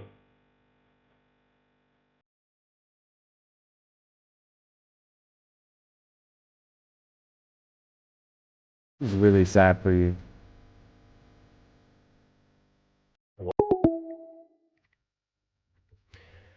W's in the chat to Wesley for the $10 super chat because I want to make you a little uncomfortable reading this out. Oh, God damn it. Charlie Kirk was a better fountain than debater or Christian. Chat hit the like button like Trump used to hit Don Jr. Much love. Is that true? I've been hearing that a lot lately. Was Donald Trump actually abusing his son? I actually didn't know that. I'll look into that. That's wild and actually makes sense. W's in the chat to Above Infinity for the $5 super chat. Why do mediocre males always use it's both sides as their go-to cope as a flex when an L is imminent? Every single time. Every single time. Or my favorite one. My favorite one. What he fell back on at the end of the conversation. Hold on, I'm actually not done. W's in the chat to Melanie for the $5 Venmo. They're kirking out today. They are kirking out heavily today. It's actually really sad. W's in the chat to you. And big W's in the chat. Big W's in the chat to Jamie for clearing out the entirety of the drop pool with the 50. She said, hi, new follower. So I wanted to say thank you for your labor for my education. I appreciate you, Jamie. I do my best over here. Can we get some big W's in the chat to Jamie? Bigly, the bigliest W's in the chat to Jamie. Jamie looked at the links in the bio and Jamie said, black labor is not free. She said, black labor is not free. I will absolutely participate in the black labor. I'm going to pay these great black creators for the things that they say and do. Because black labor isn't free. Don't you treat it like it's free. Because they're free now. It doesn't mean their labor is free. WCU, Jamie. Thank you so much. I appreciate your support. I really want to go back to when he started kirking out. I love how Erica just made that a thing. The go-to argument when they fall back on, I guess, when they get backed into a corner is Democrats, racist. Joe Biden said this, whatchamacallit, super predators, all this different shit. Democrats started the KKK. It's super funny when they do that. Specifically when he said, oh, your black community is so down. Y'all, 30% of y'all live in poverty, blah, blah, blah, blah, blah. What the fuck does that have to do with what we were talking about? Did I sit up here and say that the entirety of the reason why black people are or some black people are in poverty and why we can't have some of the things that we want is because of Republicans? Never did I once made the argument that the Trump administration is the sole person or body responsible for black people's L's or misfortunes. Never did I say that. But he had to make that little straw man because that's what he thinks I'm saying. That's what they hear. When we criticize their vote, their candidates, their character, it makes them feel a certain way inside. And then they do what he just did there. Thank you, LT, for the finger hearts. I appreciate you. Crazy. It's as simple as this, guys. All you folks who get mad when we say Donald Trump is a racist and people support Donald Trump are racist by default. If you're not a racist, you don't vote for racists. You don't support racist policies because it's so much bigger than I give a little bit of leeway to a lot of white people who just don't understand racism, right? The people who say black people can be racist, the people that think that jokes are just jokes, those folks who just legitimately don't know any better. That's one thing. That's one thing. It's more so they will follow up with say, maybe you're ignorant to how Donald Trump's a racist. Maybe you do not understand all the things that the left-wing media specifically has been blasting for at least a decade. Okay, I'll give you that. Let's say I give you that. Why do you support racist policies? When you guys say, I believe in Donald Trump's mass deportation agenda, that is a racist policy. When you say you accept things like Donald Trump stopping refugees from across the world from coming here, but then welcoming in 60-something hundred white South Africans under the guise of a fake genocide that they made up, you're supporting a racist policy. When you're okay with the ACA subsidies expiring, knowing that they're going to overwhelmingly negatively impact black Americans who are able to afford their healthcare coverage because of the ACA, you're supporting a racist policy. It is what it is. When you guys put persistent and consistent attacks on DEIA because of your lack of understanding of what it actually did, which is, for the most part, support white folks, you're supporting a racist policy because it doesn't matter that the majority of DEIA beneficiaries would have been the white population. It's that small percentage of black folks that you can't stand. You can't stand the idea, the lie, of them getting jobs based off the color of their skin. Crazy shit. Crazy shit. And then they don't have a single thing to say about like legacy admissions or anything like that. Not a damn thing. Not a damn thing. Anti-whoos. If you guys are not following me, hit that follow button in the top left corner. We are live every Saturday after 3 p.m. CST and randomly throughout the week. Hey, Lion. Oh, never mind. You were already sent an invite. Maybe you'll get it. The last guest didn't get it. Maybe you'll get it. I will explain to you the difference between white people who voted for Joe Biden and white people who voted for Donald Trump. Only if you come up. I'm not going back and forth with keyboard warriors because most of y'all are Russian bots. If you come up, I will explain to you the difference between white people who voted for Biden and white people who voted for Trump. It's very easy. I don't know why you guys can't tell.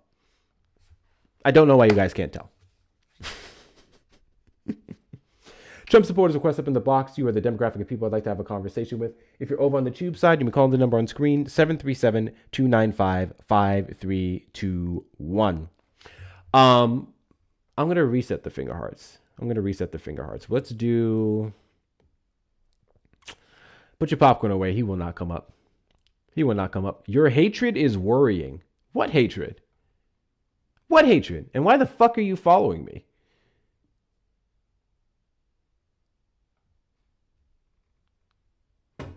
I love it when you guys tell me that I'm spreading hatred. That's the funniest shit to me. It's mostly them deflecting, by the way. It's them. Not the word deflecting. Well, yes, deflecting, but there's another word I'm looking for. I'm blanking on it right now. Projecting. That's what you guys are doing.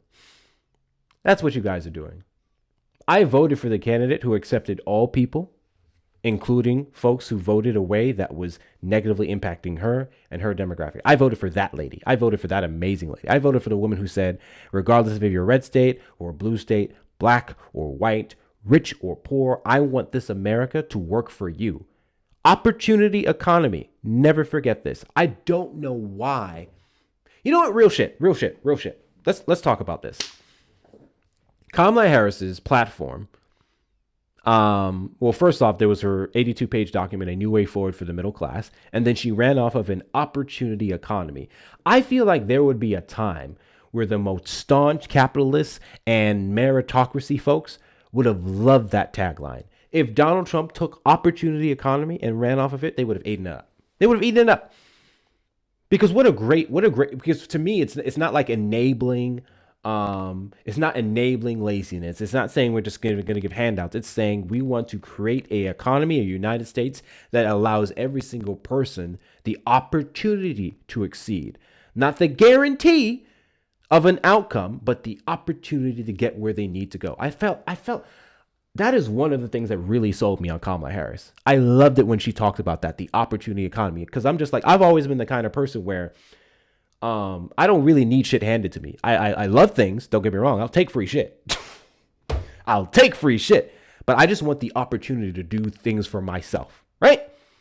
And I really, really resonated with me when she ran off of that. And it baffled me to my fucking core when I spoke to the average Trump supporter and I would tell them that and they would be like, she wants the price control and she's a communist. I feel like an opportunity economy is the literal opposite, the complete fucking opposite of communism. Not to mention, she said openly she's a staunch capitalist, so I thought that was stupid. An opportunity economy is the complete opposite of communism. What are we doing? What are we doing? Kamala would have made this country great. Instead, we're a fucking embarrassment. Yeah.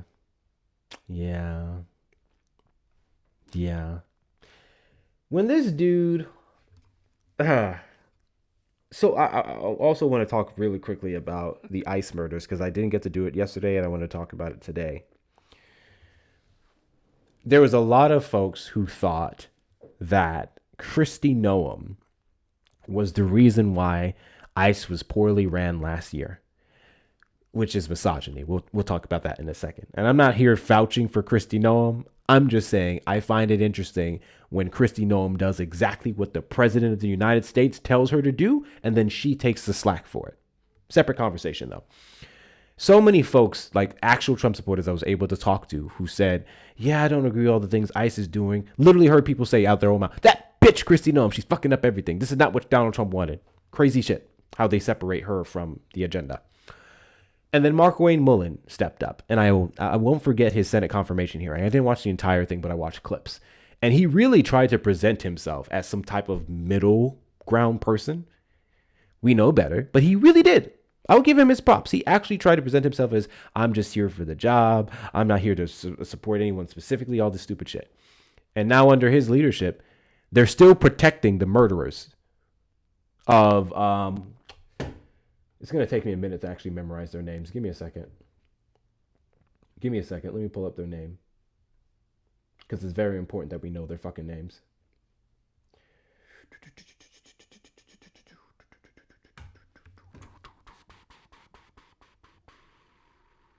Lorenzo Salgado. This was in Texas. He was the Texan, the guy in Houston. Lorenzo Salgado Araujo? I'm just going to say Lorenzo Salgado because I'm going to butcher the last name. I'm sure I'm butchering the last name. This was the individual in Houston last week who was killed.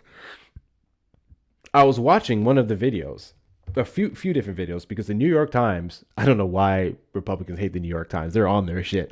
They literally have in this article different camera angles for several businesses across the region who submitted their footage to them to be able to put up in this fucking article. So we can see for the majority of the way, the different angles. We can see when one of these, the ICE agents in that vehicle sped up past the person and then slowed down to get beside them. We can see the one trailing behind. We saw when they made that abrupt left, Lorenzo made that abrupt left, and then that one ICE agent vehicle was able to follow him down that road. We saw all this different shit. And then we saw when they started opening fire into the goddamn vehicle, and then the vehicle started to slow down because clearly they hit him and killed him. And then they pulled everyone about the vehicle. We see all of this.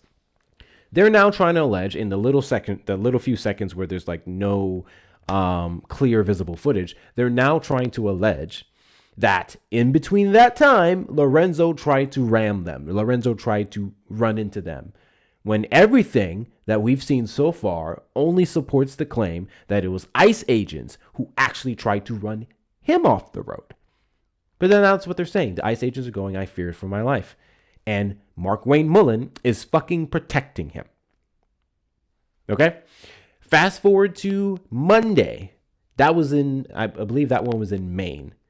And I don't know if we have, let me get his name of the individual in Maine. I know he's Colombian. I know he was young. He was 26. But I need to know, I don't know what his name was. You guys know his name? What's the name of that guy? Or did they not? I could have sworn they identified him already. Jonas Sebastian Guerrero. Thank you. Thank you, Janelle. This is what y'all make sure you follow Janelle. She also posts fantastic videos. She gives you the news every single day. Follow Janelle. Wait, now y'all are confusing me. You're giving me different names. Christian Castro? I'm talking about the guy in Maine. Hold on. Hold on. I'll find it.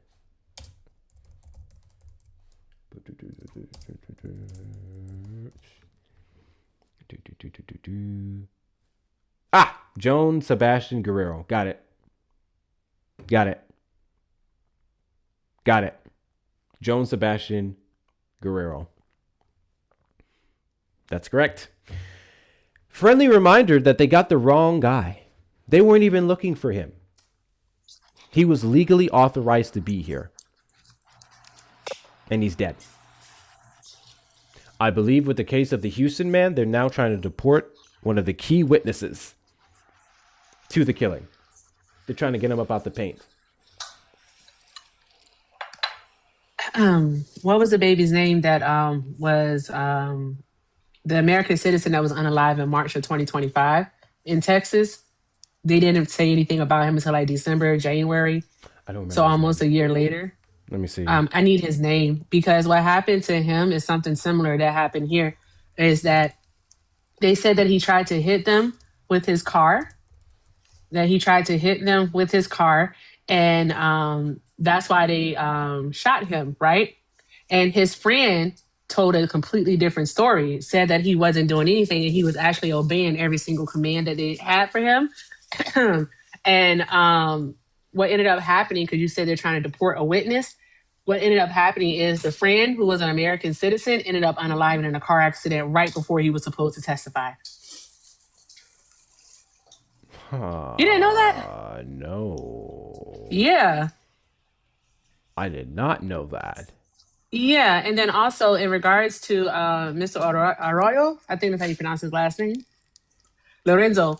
In regards to his case, sorry, John's eating is really spicy, and so it's spicy for me too. We are struggling over here, but I wanted to tell you what DHS initially said was that he tried to hit them with his vehicle, is what they said, right? But the gunshots and everything are on the passenger side. There's a lack of fire of like bullets in the front windshield, right? That's correct. Nothing with, and it all came from the passenger side, which doesn't make sense. If he was trying to hit you with the car, that means you would have been in front of him. And that's how he was shot in the right side of his stomach, because it was all coming from the passenger side. So they're lying. Today, Mark Wayne Mullen has directed ICE to not do any more pursuits and no more vehicle stops. So they can't chase people.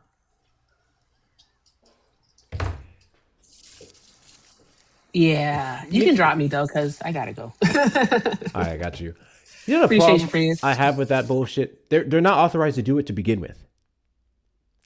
So Mark Wayne doing this whole performative thing, they're not authorized to get into high-speed chases with alleged undocumented migrants to begin with.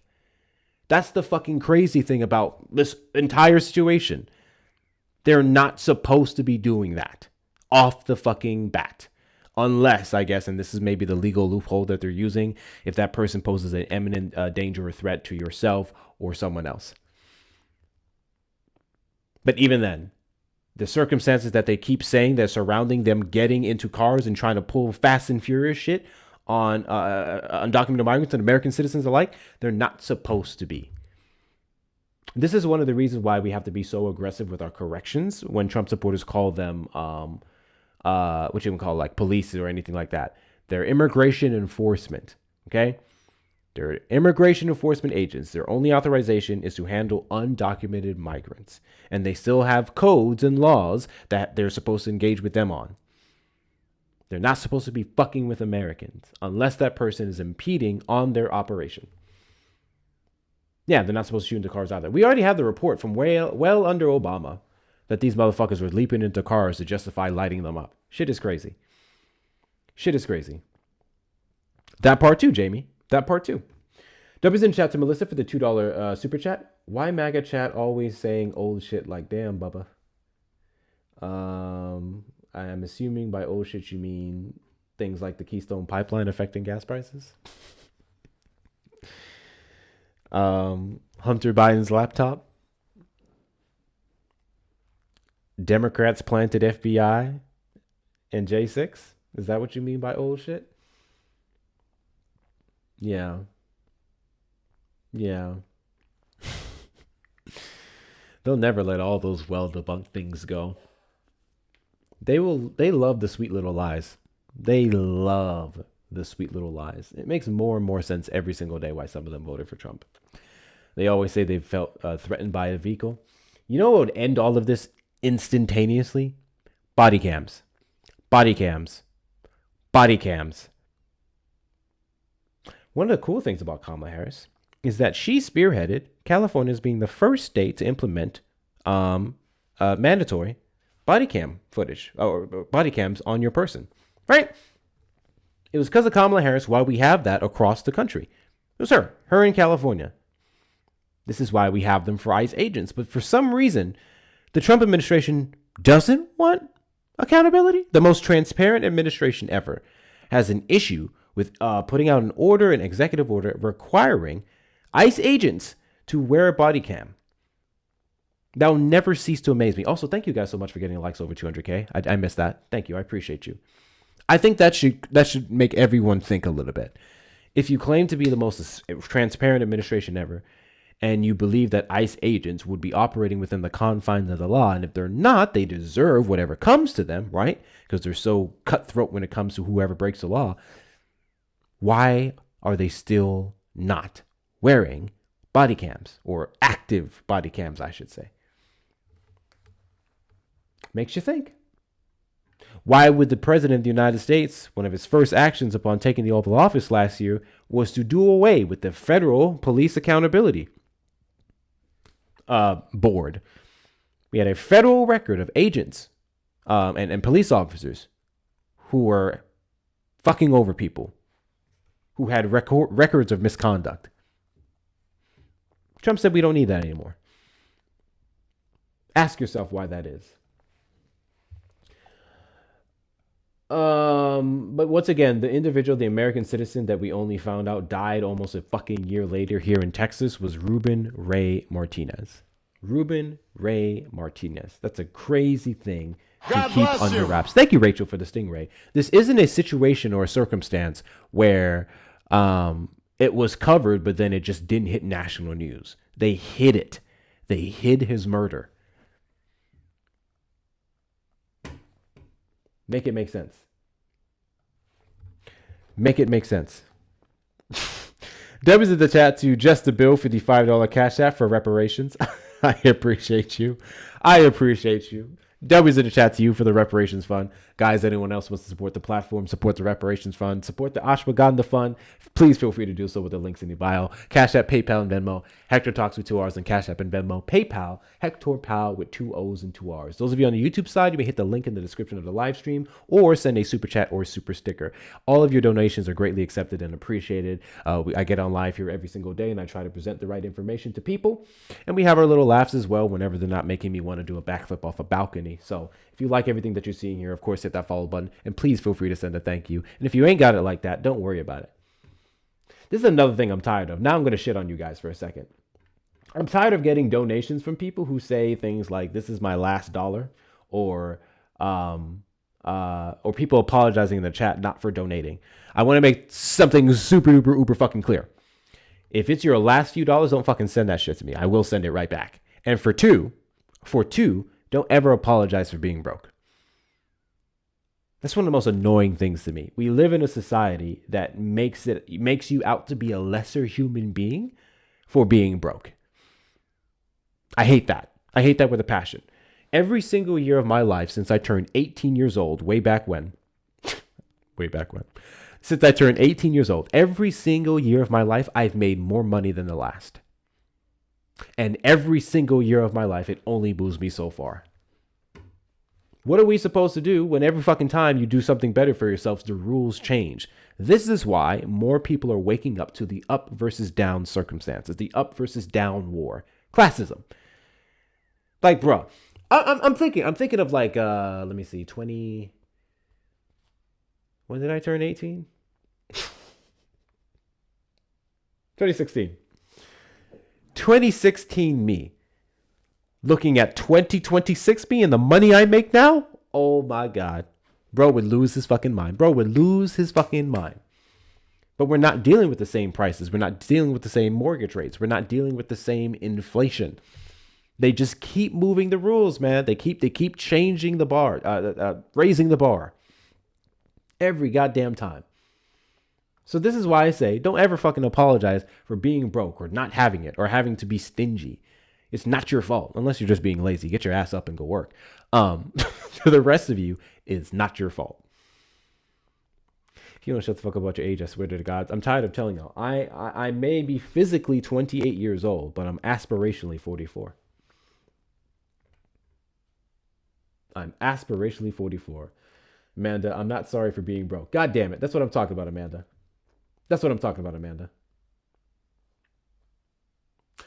What did Trump do to blacks? Yeah, I don't like your language. You can call in, though. Thank you, Bar. Thank you for getting that guy. You can call in, though. 737-295-5321. The phone line is open and available to you. There's no excuse. Don't be this guy. Don't be this guy. All the liberals do is complain. They don't know nothing. Every single thing that he says, I can debunk in 2 seconds. I won't though. Like that's not my place. That's not my position. But I'm gonna stay down here. Where all of y'all can see me. By all of y'all, just only the people who read the comments. I'm gonna stay down here, and I'm gonna keep telling you you're wrong, because I know you're wrong. You're so wrong that it would be a waste of my time to come up and prove that you're wrong. Yep. I'm staying down here where it's safe.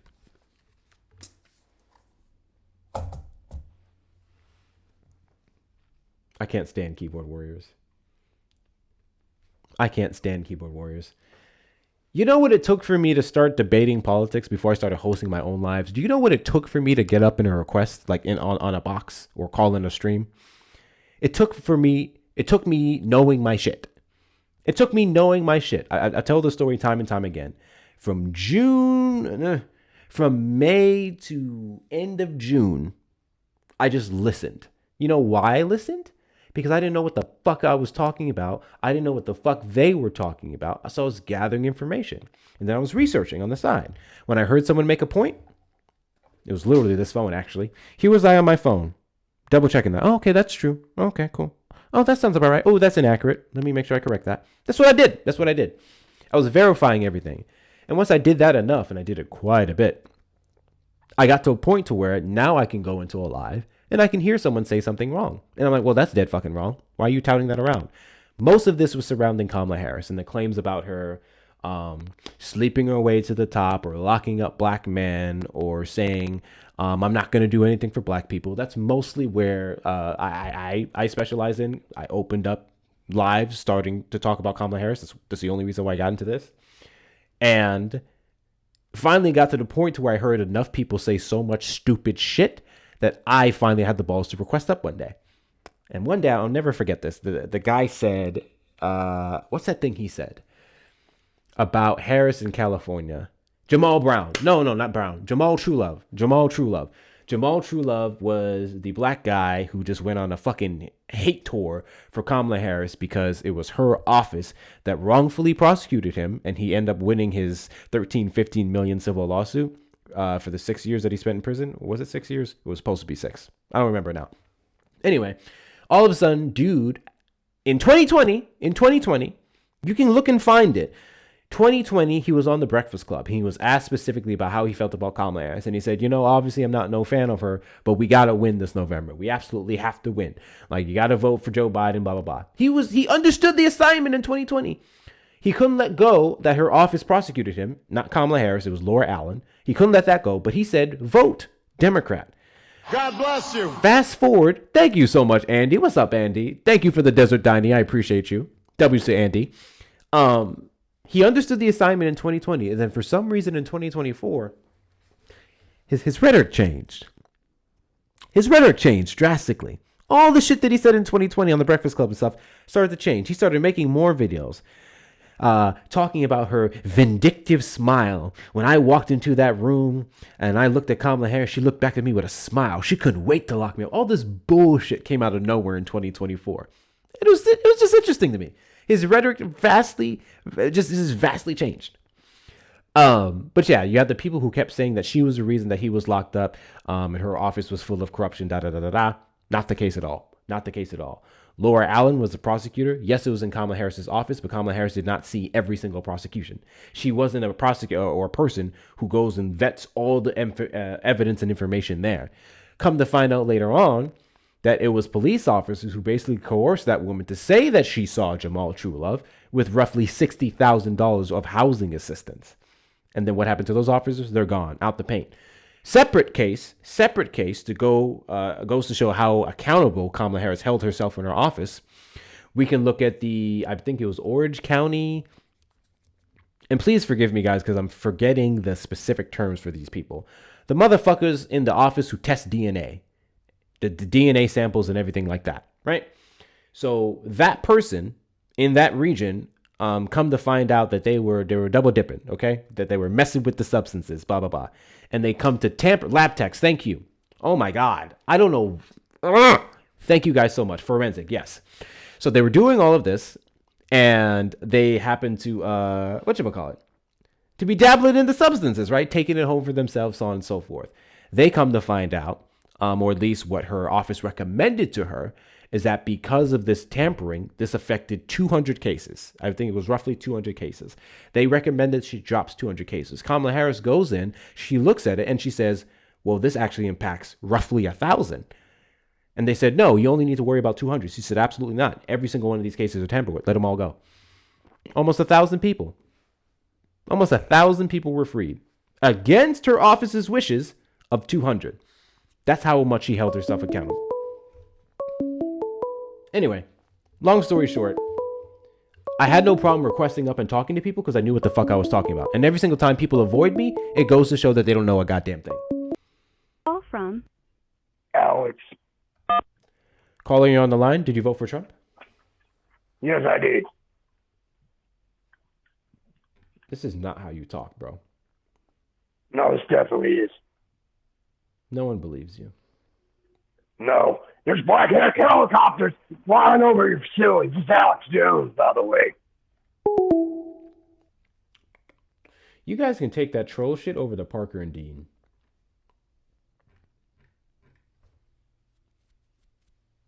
You guys can take that troll shit over to Parker and Dean. They don't mind a troll here and there. I do. Not my thing. Not my thing. Not my thing.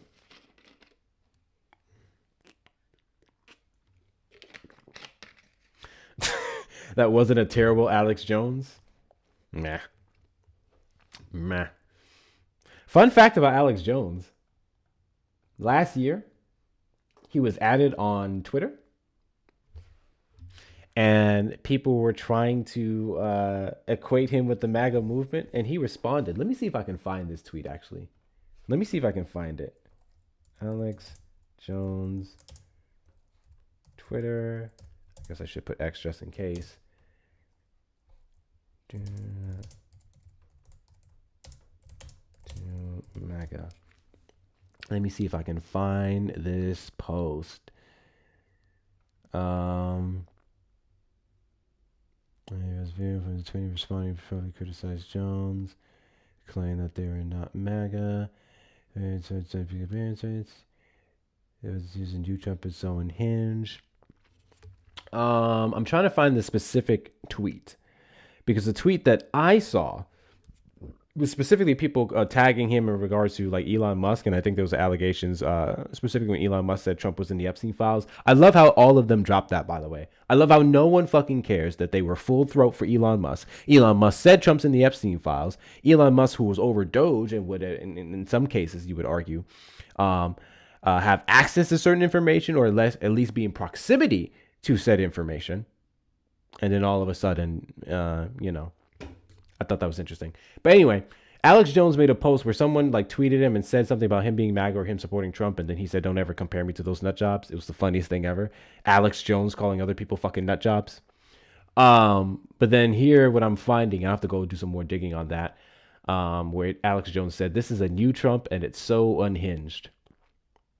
I always found that to be interesting as well. That people did not see all of this coming. The Trump that we see before us now, I don't think is a worse Trump necessarily. He's definitely older, more senile to some degree, but this is just him given the opportunity. This presidency has been a revenge tour. We've clearly seen that. Santana's getting hit hard by the auto trolls too. Yeah, I'm going to get off, and once I get off, I'm going to look at the settings and see how to turn that thing off. But we only had 2 today, thankfully. Oh, for fuck's sake. I'm not going to lie, y'all. I'm going to let this person up. It's probably only going to be for a permaban. Because I don't know why they do this. Yo. What are your thoughts on Donald Trump and the fact that today he paid E. Jean Carroll $5.3 million because the Supreme Court refused to hear his appeal and affirmed that he very much raped E. Jean Carroll? I don't know. What do you think she'll spend it on? I don't care what she spends it on. Oh, okay. I don't care either. So. You don't care about your president being a rapist? I don't think, is he a convicted rapist or what? He was a civilly liable racist with other credible allegations against him, including from an individual who settled with the Epstein estate. Mm-hmm. Yeah. How many times do you think you guys have litigated this over and over? As many times as you guys keep denying it. Oh, I mean, Which I is don't daily. deny that he was civilly liable for blah, blah, blah. I just think that it's a political tool that they, deployed on him, and it is what it is. What was And you guys can political keep about trying the nature of when it happened, 30 years after. She can't remember the dates. She just, she goes on air saying that rape is sexy or whatever.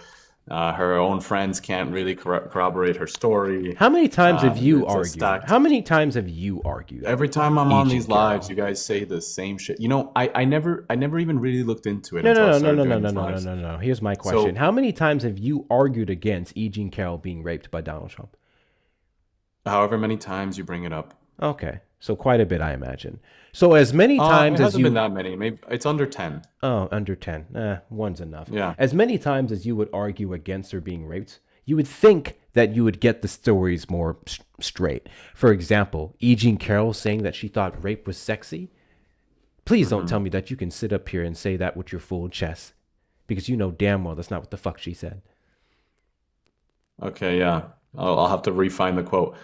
My point is that you can go for the character destruction again and again and again, but it's tired. It's like people are bored of it. I don't have to destroy Donald Trump's character. I think he's done enough. But that's of that on all his you own. guys do. It's always just like, oh, he said this and he's a racist and he's Hitler and he's a rapist and blah. And it's like, dude, okay, cool. Like, we get it. It's just No, you don't get it. Yeah, don't maybe get I don't the get it. significance. But it's how boring. gross Come those up with things are. Come up with something new. I'm so sorry that a rapist being in the Oval Office He's not a rapist. doesn't affect you. It affects He's not the a rest rapist. of us. It affects women who have been victimized I by think men you who need don't him- know you how need to him take to be a no for an rapist. answer, and have to look at him up on a daily basis, and 77 million people who act like he's well in the head, or that he's not the gross piece of shit that he is. I think it impacts them significantly. Yeah, I think you need him to be a rapist. And I think that's I why think you keep pushing rapists it. also would then, let's say, endorse other people who protect molesters, such as Ken Paxton in the state of Texas, who is now running for the Senate. He got a full-throated endorsement from Donald Trump, despite the sweet ordeal he gave a man for letting a fucking serial molester get only up to a year in prison. And he didn't even spend a year in there. Tim Walz released a child rapist, and Bernie Sanders endorsed a Nazi tattoo wearing What rapist as well. did Tim Walz release? Oh, I forget his name. The guy that was just deported by the Trump administration. They repealed his pardon.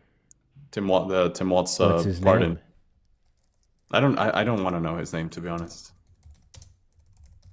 Well, I don't care for his You made name. a claim. You haven't heard about this? No. Okay, well, whatever. My point is that you can deal all day in character destruction and whatever, but I don't really like. Again, it's not what I'm voting on. It's not. It's at this point, it's irrelevant to me, at least.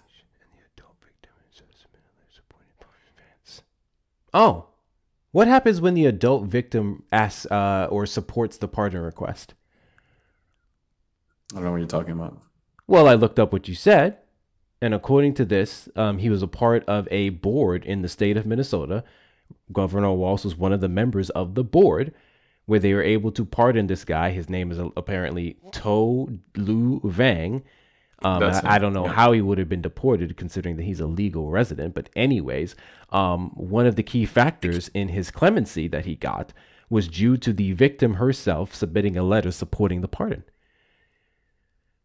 Now, if you'd ask me my personal views on this, I think that's weird. I don't know all the circumstances, but it's hard for me to argue that Tim Walz did a bad thing if the very same fucking victim supported him getting clemency. Uh-huh. Sure. So very interesting point that you brought up. If only you guys cared about context. No, well, it's funny you mentioned context because, and you can sit here and you can defend all the people that have allegations against them, whatever, on the left. It doesn't really matter. Yeah, that's not what I did. I looked up one thing Sure. that you mentioned and saw that you were grossly incorrect with how you presented it on this panel. It's not grossly I don't even incorrect. know what the second thing you said was. He Look into that. What was the second pardoned thing a you child. said? Wait. So just because, let's say the 10-year-old that was raped does co-sign on the pardon, however you want to phrase it. Does that mean? Are you okay with that? Do you think that that's just like all well and good then, or? I think it's weird, but if she's okay with the circumstances that supported his clemency, then who am I to argue against her? Versus victims who aren't getting justice at all, not supporting the empowerment of their predators. Who's not getting justice? What was the second thing that you mentioned? You said after him, you mentioned Tim Walz. Graham Plattner. Graham Plattner. Yeah. Oh, yes, you brought up Nazi endorsed tattoos. by Bernie. Yes. Endorsed by Bernie Sanders and many DSA members. And yeah, so that's a little bit different. That's a little bit different from the specific rape allegation. But I do want to make the point that when the rape allegation came out, he was literally about to paint in a maximum of no more than 3 days. Democrats pushed him out. Bernie Sanders, who endorsed him for things previously, took away his support. No, the Nazi tattoo wasn't a deal breaker. Right, but this is what I'm saying is like I'm just tired of being lectured about people that don't actually have any consistency themselves because it's like the Nazi tattoo. The Graham is not a deal Plattner breaker. situation is incomparable to any other example you can try to give. 100%. Yes, a guy with 14 years with a Nazi tattoo that has literally said some really vile shit. Totally uncomparable. I'm sorry. Sure. What anti-Semitic rhetoric or history did Graham Plattner have? You'll have to look it up and find out. I have. I'm curious. Okay, great. The entire reason why I still told people to vote for Graham Plattner in Maine before the sexual assault allegations came out is because the tattoo was the only thing that they had on him to claim that he did not like the Jewish community. Tattoo.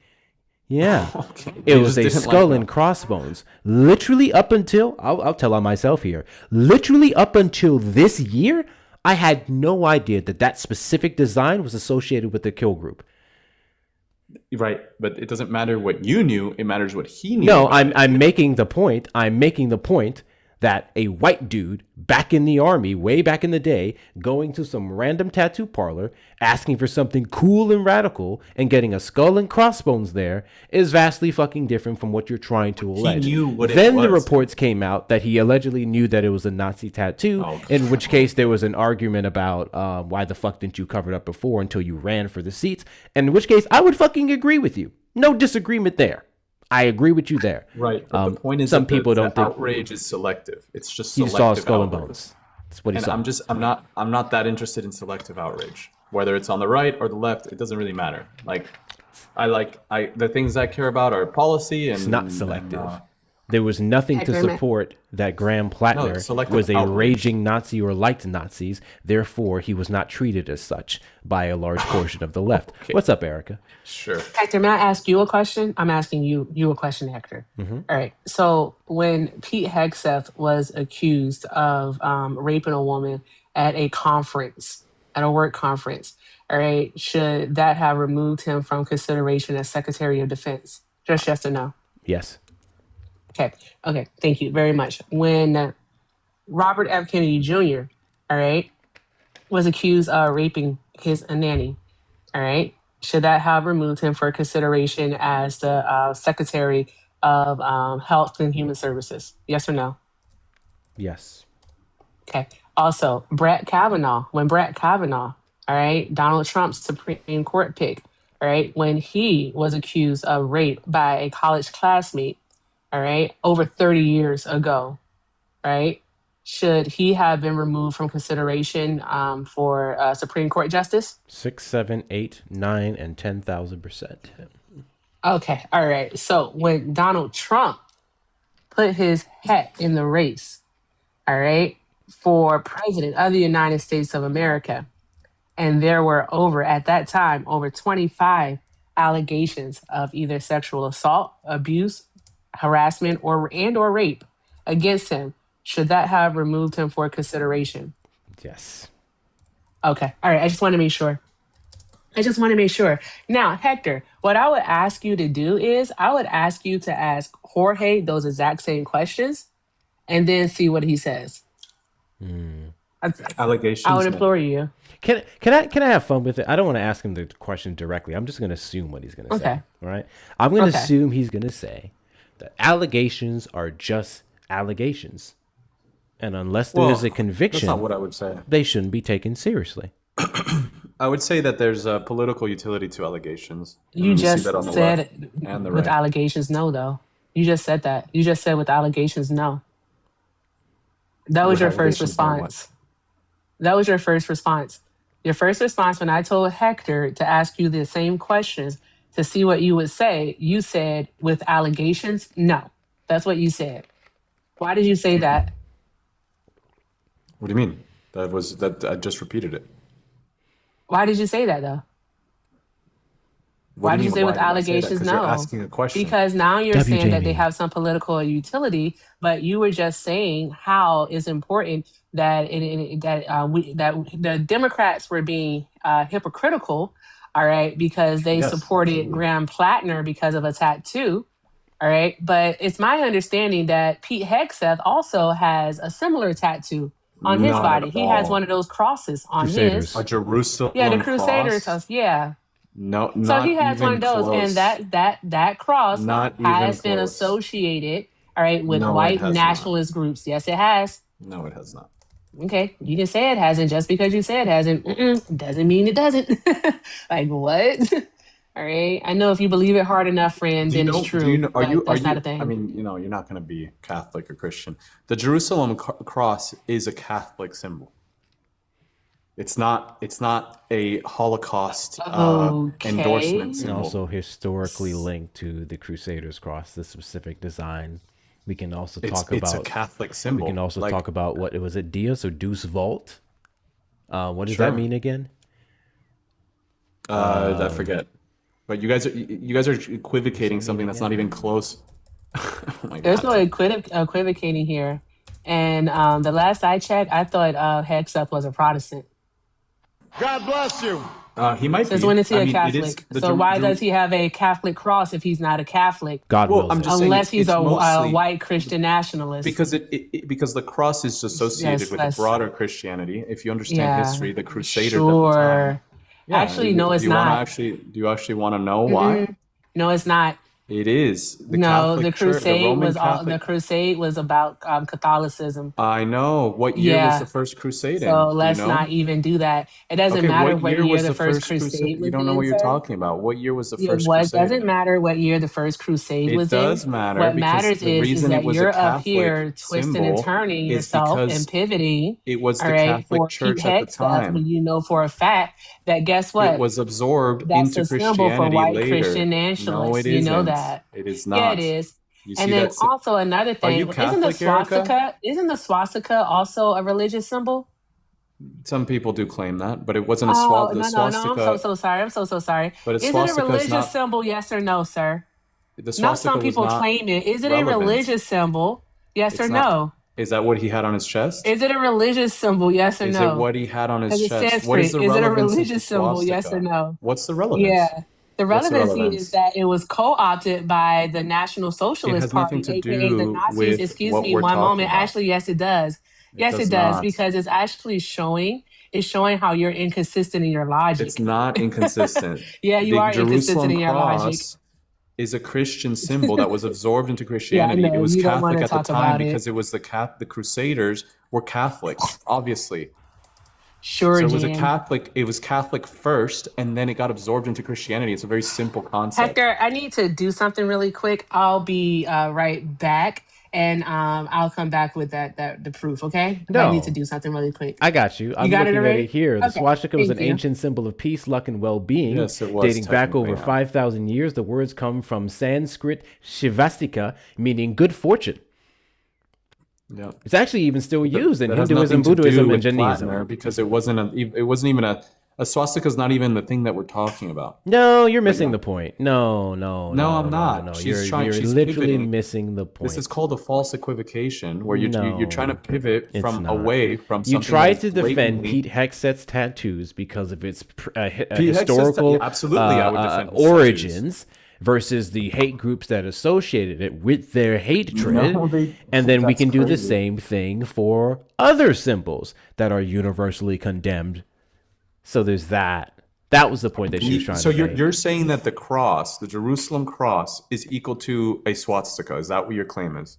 Yes, They're both of them were they're both associated with hate universally groups that condemned. went out and committed Okay, atrocities that against is American crazy. people. But I did not Hector, compare. that is a crazy I did not stance. compare. Let's say the Holocaust or some other things that happened throughout history, but in terms of what the symbols are and what they stood for.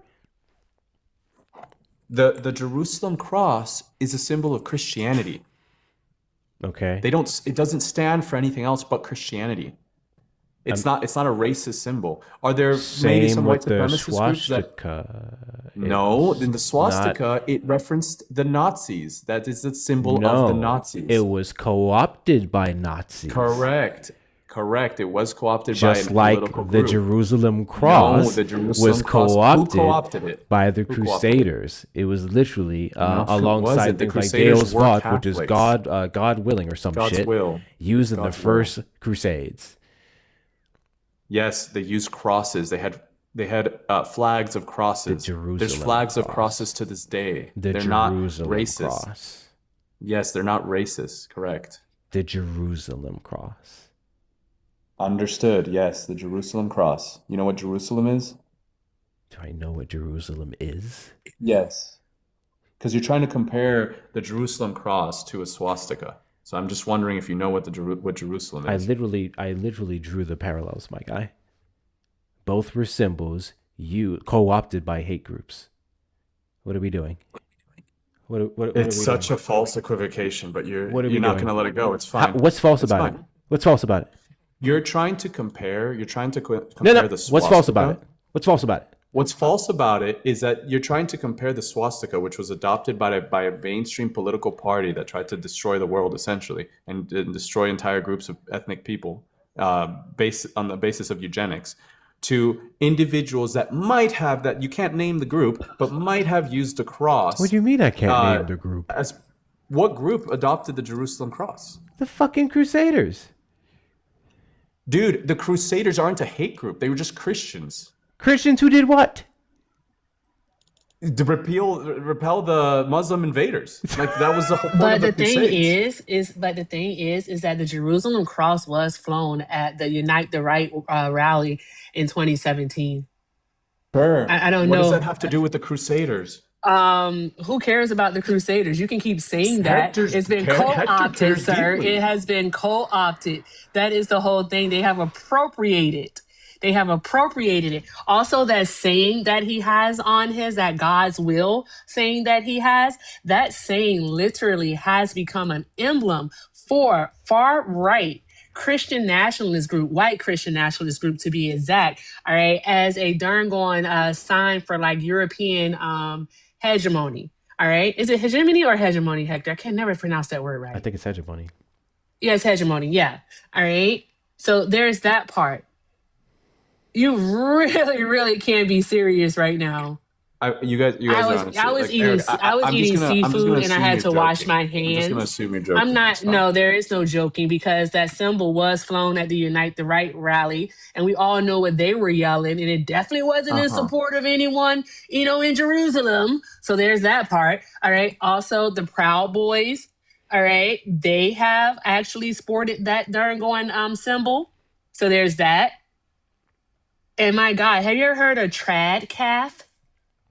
Traditional Catholics. Have you ever heard of them before? You have, of course, you have heard of them before. Do you know what the denomination There you is? go. There you go. So those extremists, those people, all right, who want to promote white European hegemony, those people. All right, it is used by races. You can be as willfully obtuse as you want to be, but I would like to not think that you are Erica, willfully are you ignorant. atheist? Just for my knowledge, are you an I'm atheist? not atheist at all, Okay, but I do what is your know religion? that the Bible says don't bear any false idols also. Yeah, And the Bible what's also your says religion? treat your body like a temple and that you shouldn't get any tattoos. So I know that I agree part with that too. actually. I agree with that. I don't Yeah. give a fuck what you agree with, but Okay. guess what? You're wrong about this. Pete Hegseth I'm is not a wrong. darn I'm going not white. wrong. He's It a is white. not a He's a hate Christian symbol. white. It is. You should travel Just a like the little bit and you'll swastika see that isn't. symbol. Just like the swastika Yeah. isn't, right? Deb is in the chat to Sean for the $2 super chat. Hexa got kicked out the guard for his ink. For sure. Yes, he did. W's in the chat to you. Big W's in the chat to Jamie.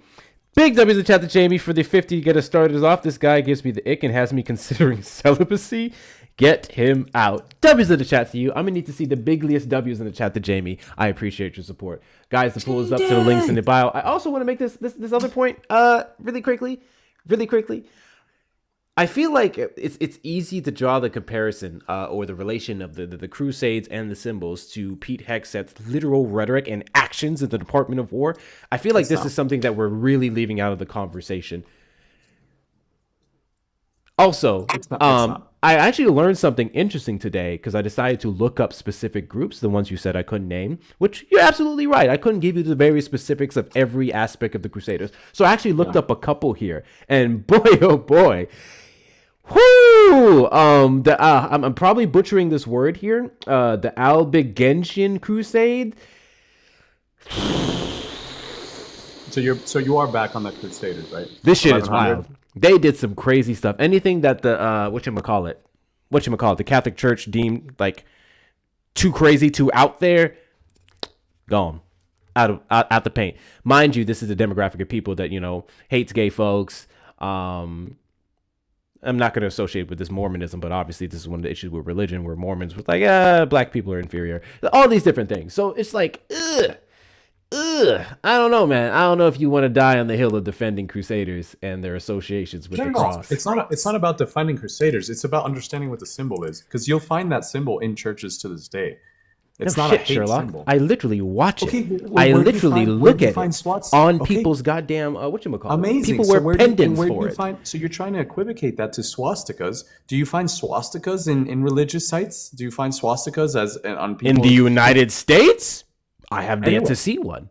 In other places, In other places, you find the Jerusalem cross in churches. That's my point. It symbolizes Christ and the apostles. But You the thing understand is that? that the swastika is still used. It's still Where? used because it's a part of Hinduism, Buddhism. I always say that wrong. Buddhism, and also another religion I'm seeing here is Jainism. So it is actually still used. It's predominantly in India, all right? Because again, In it's from Asia, yeah. Sanskrit. It's a Sanskrit symbol, all Correct. right? So. But in the Okay, West, well, thank you. I Hold don't on. give a fuck about the West. The question Of was, course is you it do, still because used? you live here. If you I see don't the actually. symbol, No, I don't. you No, do live in because the that's West. not the point. You do live in the West. But that's if not you the use point. that symbol, but Excuse Eric, me one moment. Thank you. That's not the point. What the thing is that you're missing the important point. to understand. There's actually a point that has been made several times, and it keeps going over your head. Is what's happening. Which is what? All right, because the point is that a symbol has multiple meanings. Correct. That's my That's point. literally it. A What is symbol it? has And multiple meanings, and multiple for meanings Pete depending on Hegseth, what? Depending on what? his can be backed up. His can be backed up. It's already been noted by a donor that he was kicked out of the military for his tattoos. And his tattoos weren't even visible because once he put his uniform on, all right, boom, guess what? You couldn't see him. Therefore, his tattoos are obviously a problem. Additionally, another thing is that we can tell by Pete Hegseth's rhetoric, all right, that Pete Hegseth holds some form of issues with Black and brown people. All right. Oh my God. So there's that part. Okay, he is the one when he came into office, when he was appointed, even after the sexual assault allegations, all right, that he actually did settle for out of court. I want y'all to know that he settled for those out of court, if I recall correctly. All right. And also after the extremism allegations with the tattoos, right?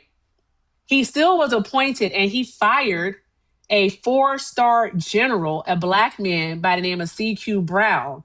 He even wrote about C.Q. Brown in one of his books where he said he can't confirm or deny that he got his job because of DEI.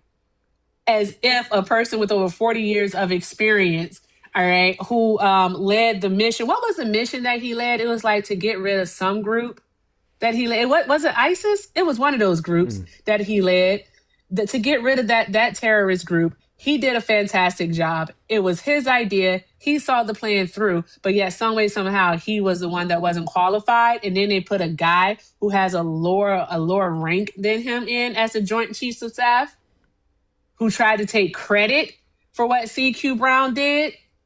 A white man? Like, come on. Just because he's not going around saying the N-word, Jorge, doesn't mean he's not racist. Right, like Joe Biden did. Yeah.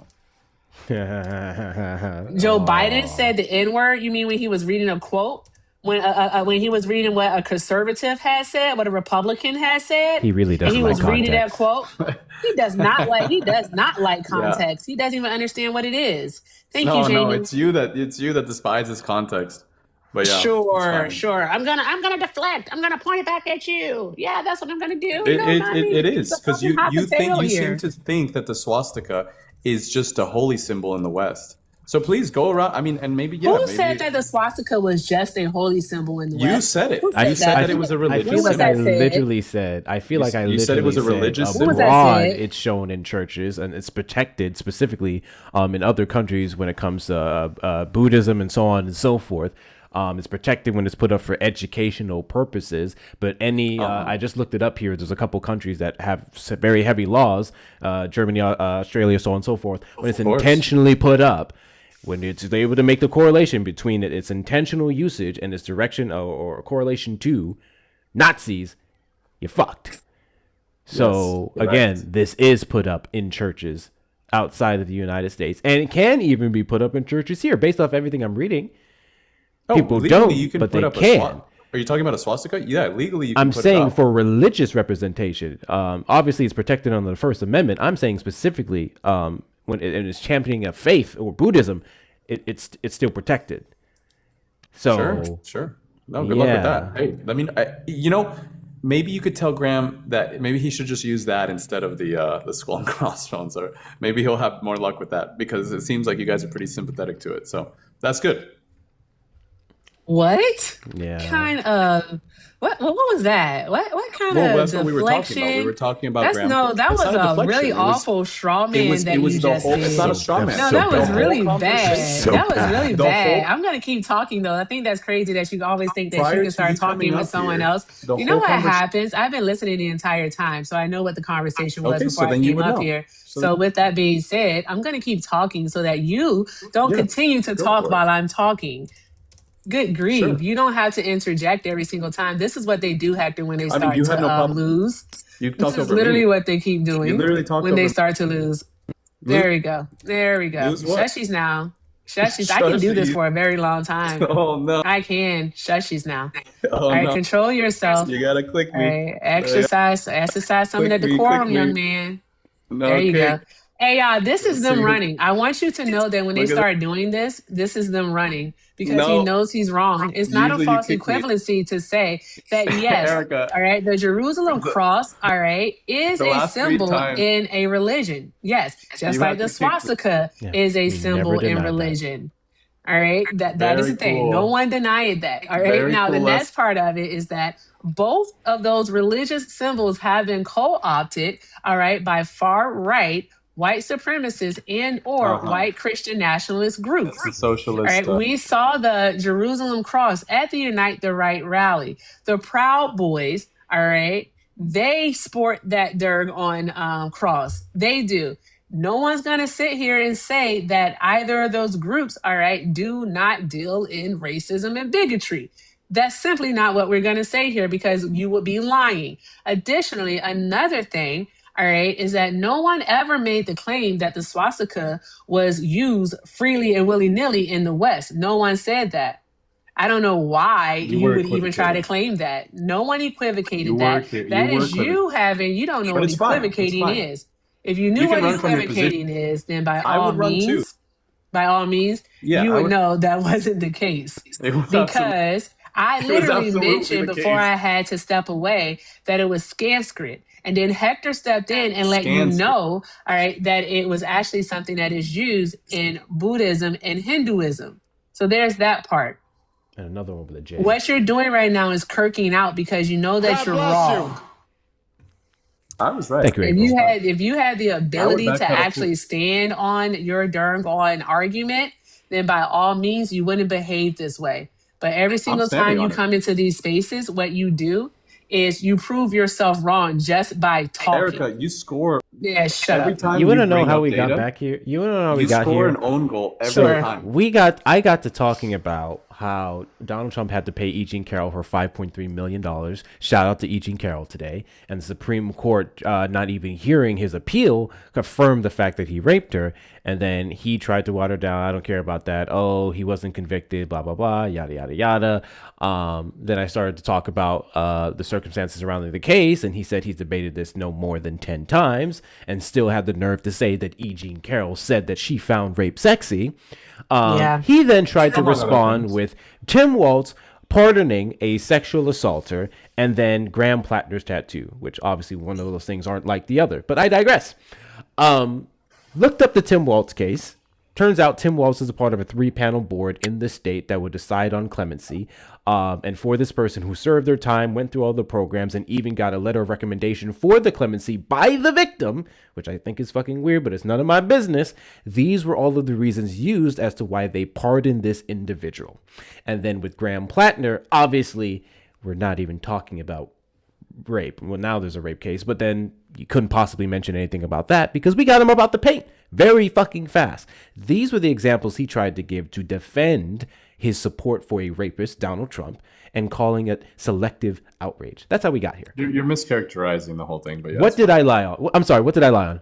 What did I lie on? My point with that was that we can get into an hour conversation, which we already did, I guess, about character destruction here and there and whatever, and get nowhere. But again, I don't really care about that. That's not interesting to me because I've heard it too many times. Yeah, I don't feel like anything I said mischaracterized the fact that you just did doubled down on how much you don't give a fuck about the president of the United States character and their long history of disregarding the rights of women, and how would that translate over into policy implementation?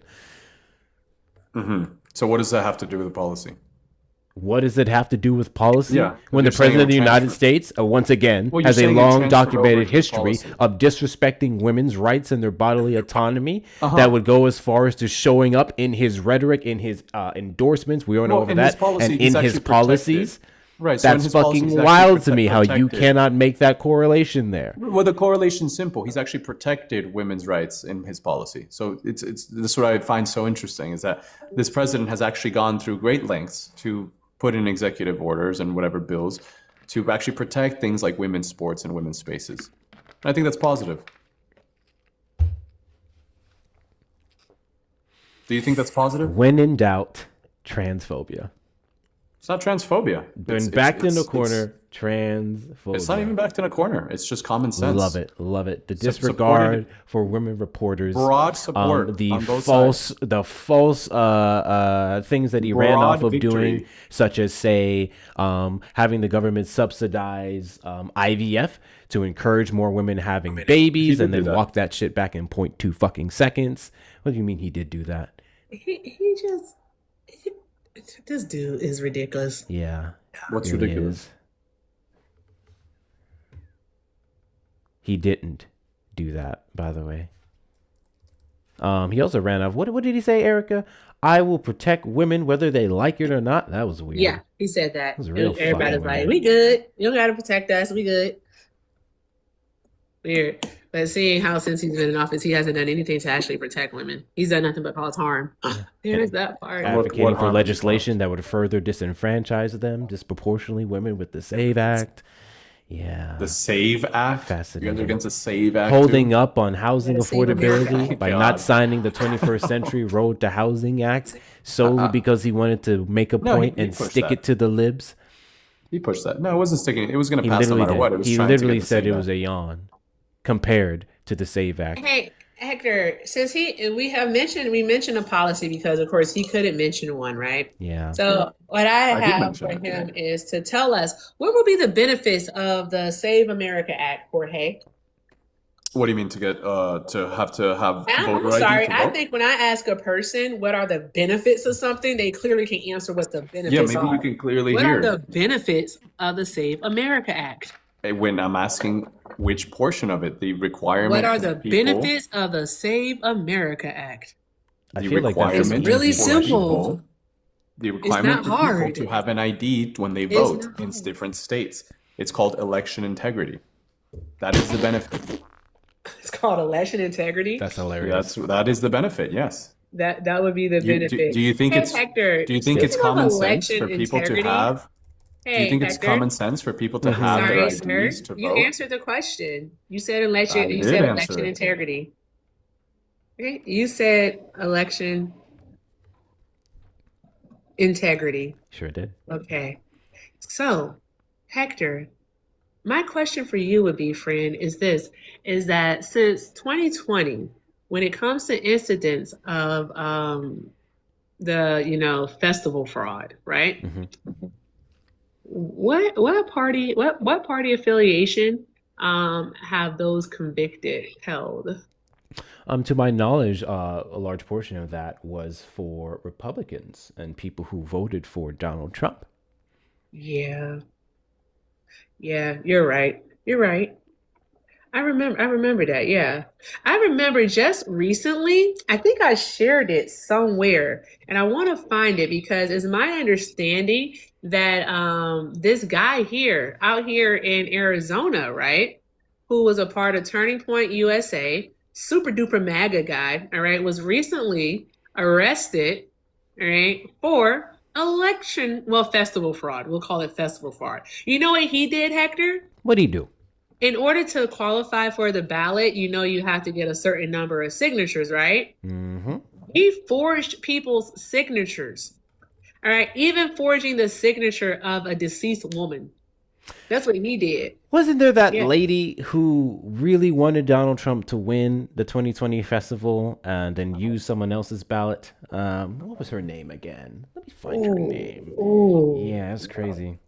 Because they're not interested in talking, Bridget. Ooh. They're just going to circle No, jerk. but it's You about said election integrity. Yeah. You guys What take is 20 minutes. seeming- I'm gonna order what food. is All right, you let me know when you're on the seeming point. here, Hector, is that because you're going to get that name for us, I know you are. But what I'm starting to get from the Republicans is that let's just accuse the other side of everything that we're doing. What's that word? Projection? It's projection. Yes, projection. That's what it is. Projection. The Save America Act will not be a benefit to actually anyone. The United States of America has one of the safest election processes within the world, globally. Highly ranked, if not the safest. Okay? So don't tell us that we're experiencing some type of fraud. Where do you live, Erica? What state?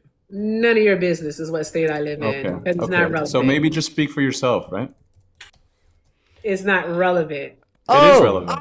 It is So relevant. I got the. There's a lot of elections in the country that take way too long to be actually determined, and there's serious concerns about people going in to vote under different concerns, identities. never proof, but yeah, concerns. there is because there's people on video. There's people on video being Where is paid. the proof? The proof. The proof. Carrie Lynn the video. wrote, There's people, 57 years old, entered her plea for the felony charge on June 27th. Wrote told police why she tried to vote more than once. She was convinced her first vote for Mr. Trump would be manipulated and changed to a vote for then Democratic candidate Hillary Clinton. This is 2017, actually. Then that should be prosecuted. Wrote believe Mr. Trump's claims about widespread festival rigging. Erica, I have a hot take. Erica.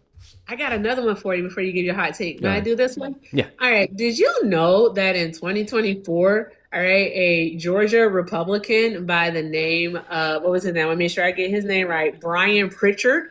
All right. He's actually was the first vice chairman of the Georgia Republican Party. He was found to have voted illegally 9 times. 9 times, Hector. 9 times. 9 times. He's one of those dirty, undocumented migrants, ain't he? Yep. No, Erica. Huh? No, because I was going to say they're the only ones that do it. But this guy was sitting at the head of the Republican Party in Georgia. Not the head. Yeah, he was a vice chair. And they sure can't stop talking about Fulton County, huh? Sure can't. All that festival, inconsistencies going on around them parts. That's a great question, Murder Mommy. Do you want speed or accuracy, George? He's always for speed. That is a real damn good question. It's always going to be about speed with these people. He's teacupping. I think he's looking for his cases. Yeah. Also, I keep mispronouncing food. Do you his guys name want as to talk, or are you Horrible going to keep talking to each other? Yeah, so the question to you was, because you complained about like the length of time it takes to count some votes and how that it would maybe potentially allegedly encourage fraud. Which one do you care more about speed or accuracy? Well, there's definitely a bit of a trade-off, but I think there's a balance. I don't think that we should. What kind of double-sided answer is that? The fuck? Yeah. So maybe if you shut up for a second, maybe I could answer. Yeah. So there's a difference. There's a difference when you have one of the most advanced economies in the world, like in California, and it takes you over 30 days to count some votes, where other places, even third world countries, can do it much faster and much more effectively. I think that's a cause for concern for a lot of people. So I think that you should, have a system that doesn't erode trust by taking so long to count, to do something so basic, right? But yeah, I'm gonna go order food. You let me know when you have something to say. Didn't the courts just rule on this, Hector? Yeah, they did. Okay. Didn't the courts also just rule that that is the states that get to handle their elections and what's required, so the federal government can't require proof of citizenship in order to vote? Didn't the courts just rule on that too? A federal court? Yeah, they did. Okay. Really quickly, I just want to read over some of this on how California works. Officials verify signatures on every ballot, a measure only required in some states with mail voting. If a signature doesn't match the one on file, election officials are required to notify voters at least 8 days before the election is certified and allow them to verify that they can cast the ballot until 2 days before the certification. This extensive mail ballot process, coupled with in-person voting, gives overseers of the process a lot to handle. Our election officials are basically running 2 election systems simultaneously. The foundation is one of several key voting advocacy groups that supports California's procedures, but say long waits for results undermine voter confidence in the outcomes. Confidence, not effectiveness, confidence. Now they're trying to get 55 million pass to get it better staffed, blah, blah, blah. I mean, it's one thing to have a conversation about making it faster. It's another thing to be the Trump administration and allege mass amounts of fraud in the state just because of the time. I think California has a good record of not only catching a large portion of fraudulent votes, but having some of the most secure elections compared to other states. It wasn't just because of the time. It was because there was people on video admitting that they literally were, I guess you could call it ballot harvesting, which is technically legal. Right. They were harvesting ballots for people on behalf of people that they were paying for. Do you have one of those videos by any chance? What? You can The look it up. hell does that even mean? Do you happen to have them? Do I have it on hand? No. Cool. Can you find it? No, it's not worth my time. Sorry. So I have a question. Was there any festival fraud? I think you can deduce. Was there any what I'm saying? Was there any festival fraud in 2020, Jorge? I wouldn't know. I'd have no case for that. Okay. What about in 2024? I'd have no case for that either. Okay. Donald Trump seems to think that there was some in 2020. Quite a bit. I mean, even as recently as this year, he is still saying that, the festival had a bunch of fraud. The Democrats, they did it. It was the Democrats. Literally using that to fuel all of his rhetoric surrounding. And if he has a case, he's in his right to present any evidence. Yeah, and he's already done so, though. Okay. So then that's that. He failed. He failed, bro. And he's still using that as the basis for these ridiculous laws, including the ones that say that. Is it just me, Erica, or is the dots not connecting to him? The dots never connect. This is crazy to me. It says connect the dots. There's a dots running up here. Jorge, you need to get good at this. It's too long, bro. I think you need to get good at this. Get good at it. You should get better at that time of the day. Okay. I'll lay the advice down. Good job. Good boy.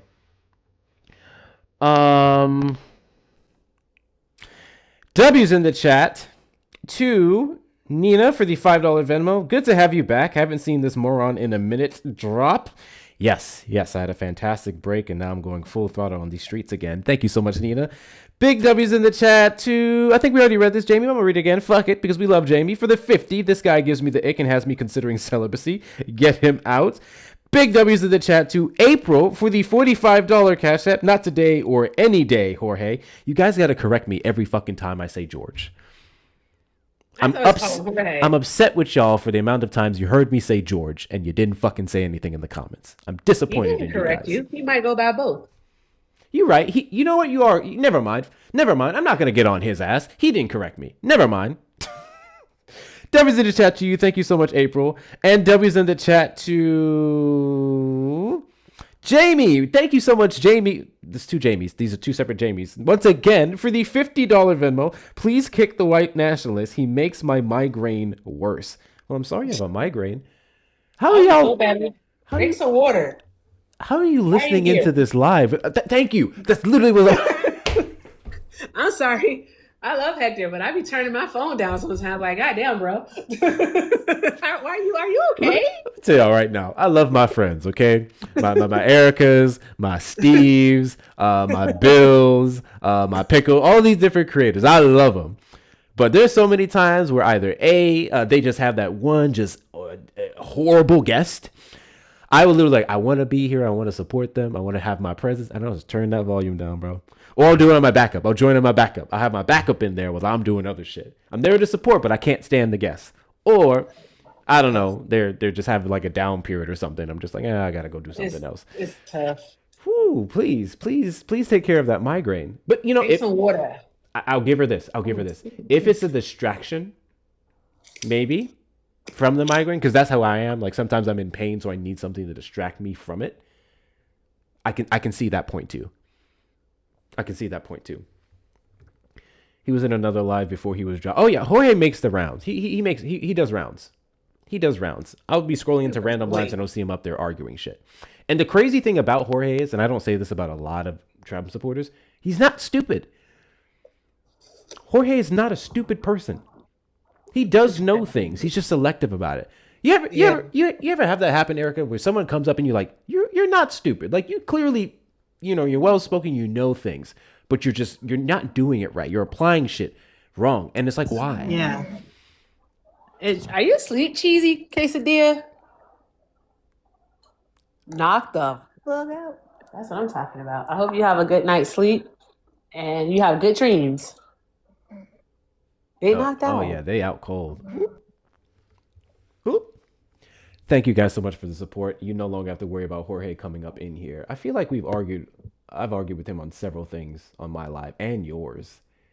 And he just keeps coming back. But here's the thing. I don't think that he's smart.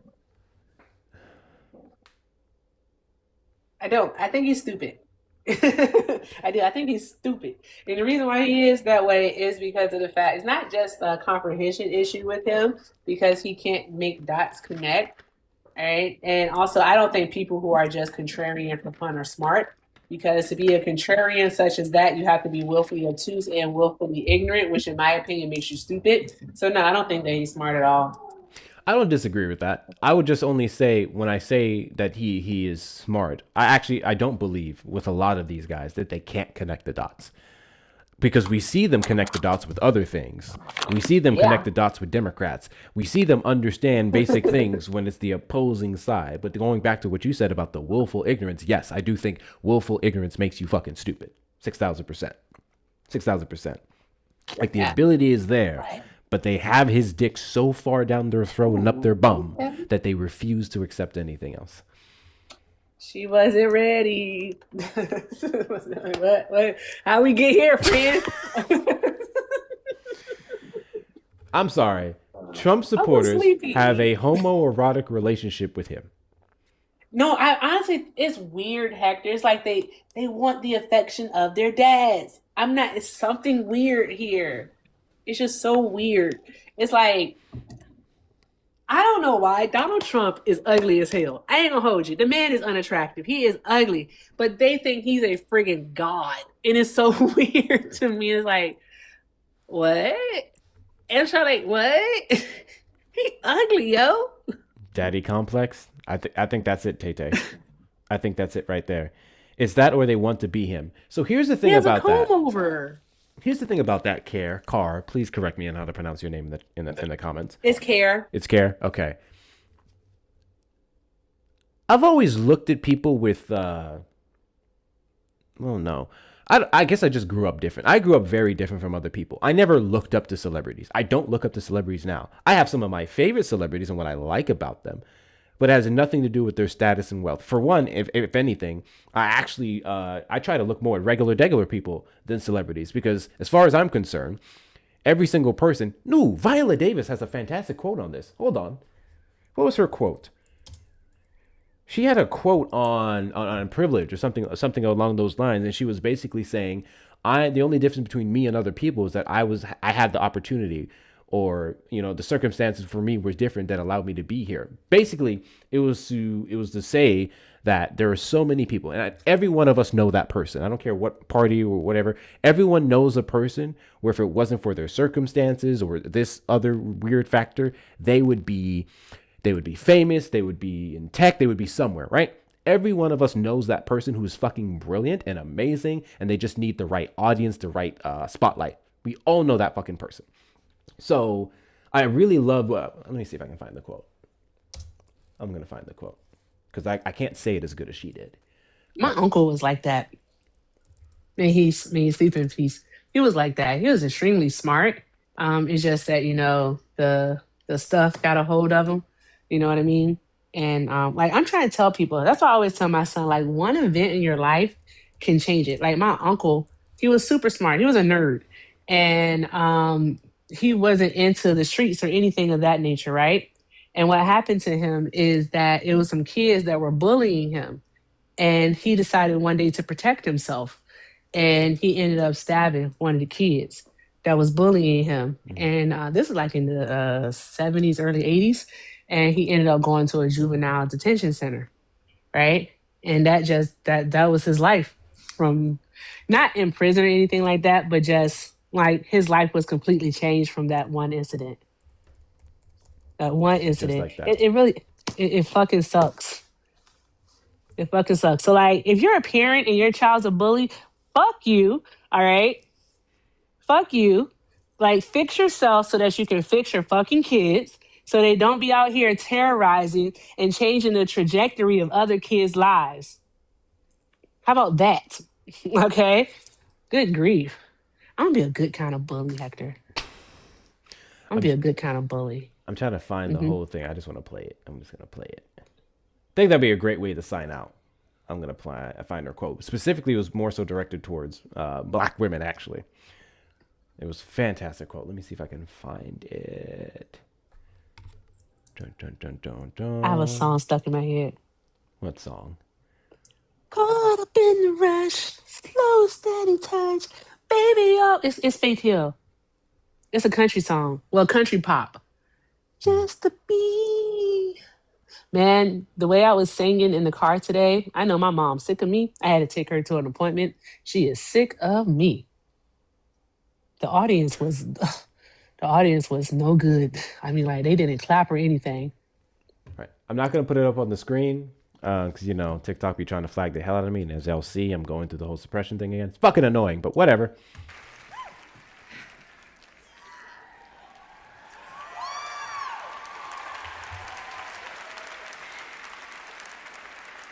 In my mind, I see a line. And over that line, I see green fields and lovely flowers and beautiful white women with their arms stretched out to me over that line. But I can't seem to get there no how. I can't seem to get over that line. That was Harriet Tubman in the 1800s. And let me tell you something. The only thing that separates women of color from anyone else is opportunity.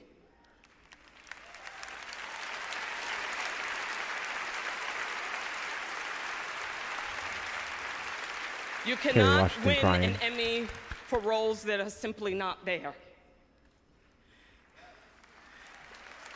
So here's to all the writers, the awesome people that are Ben Sherwood, Paul Lee, Peter Nowak, Shonda Rhimes, people who have redefined what it means to be beautiful, to be sexy, to be a leading woman, to be black.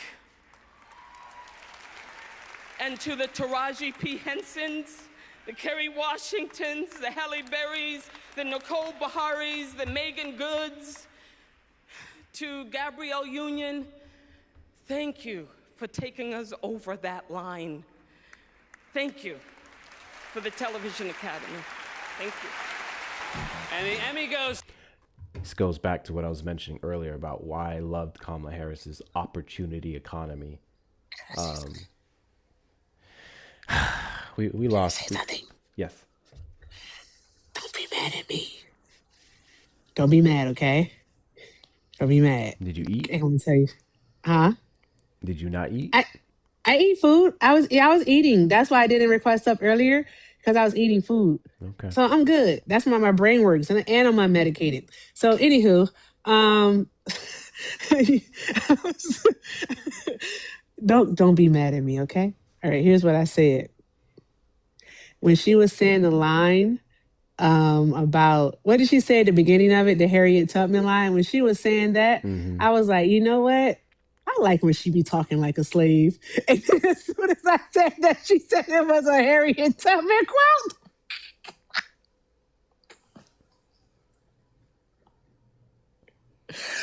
White folks don't laugh at that. That's a black people joke. For black people.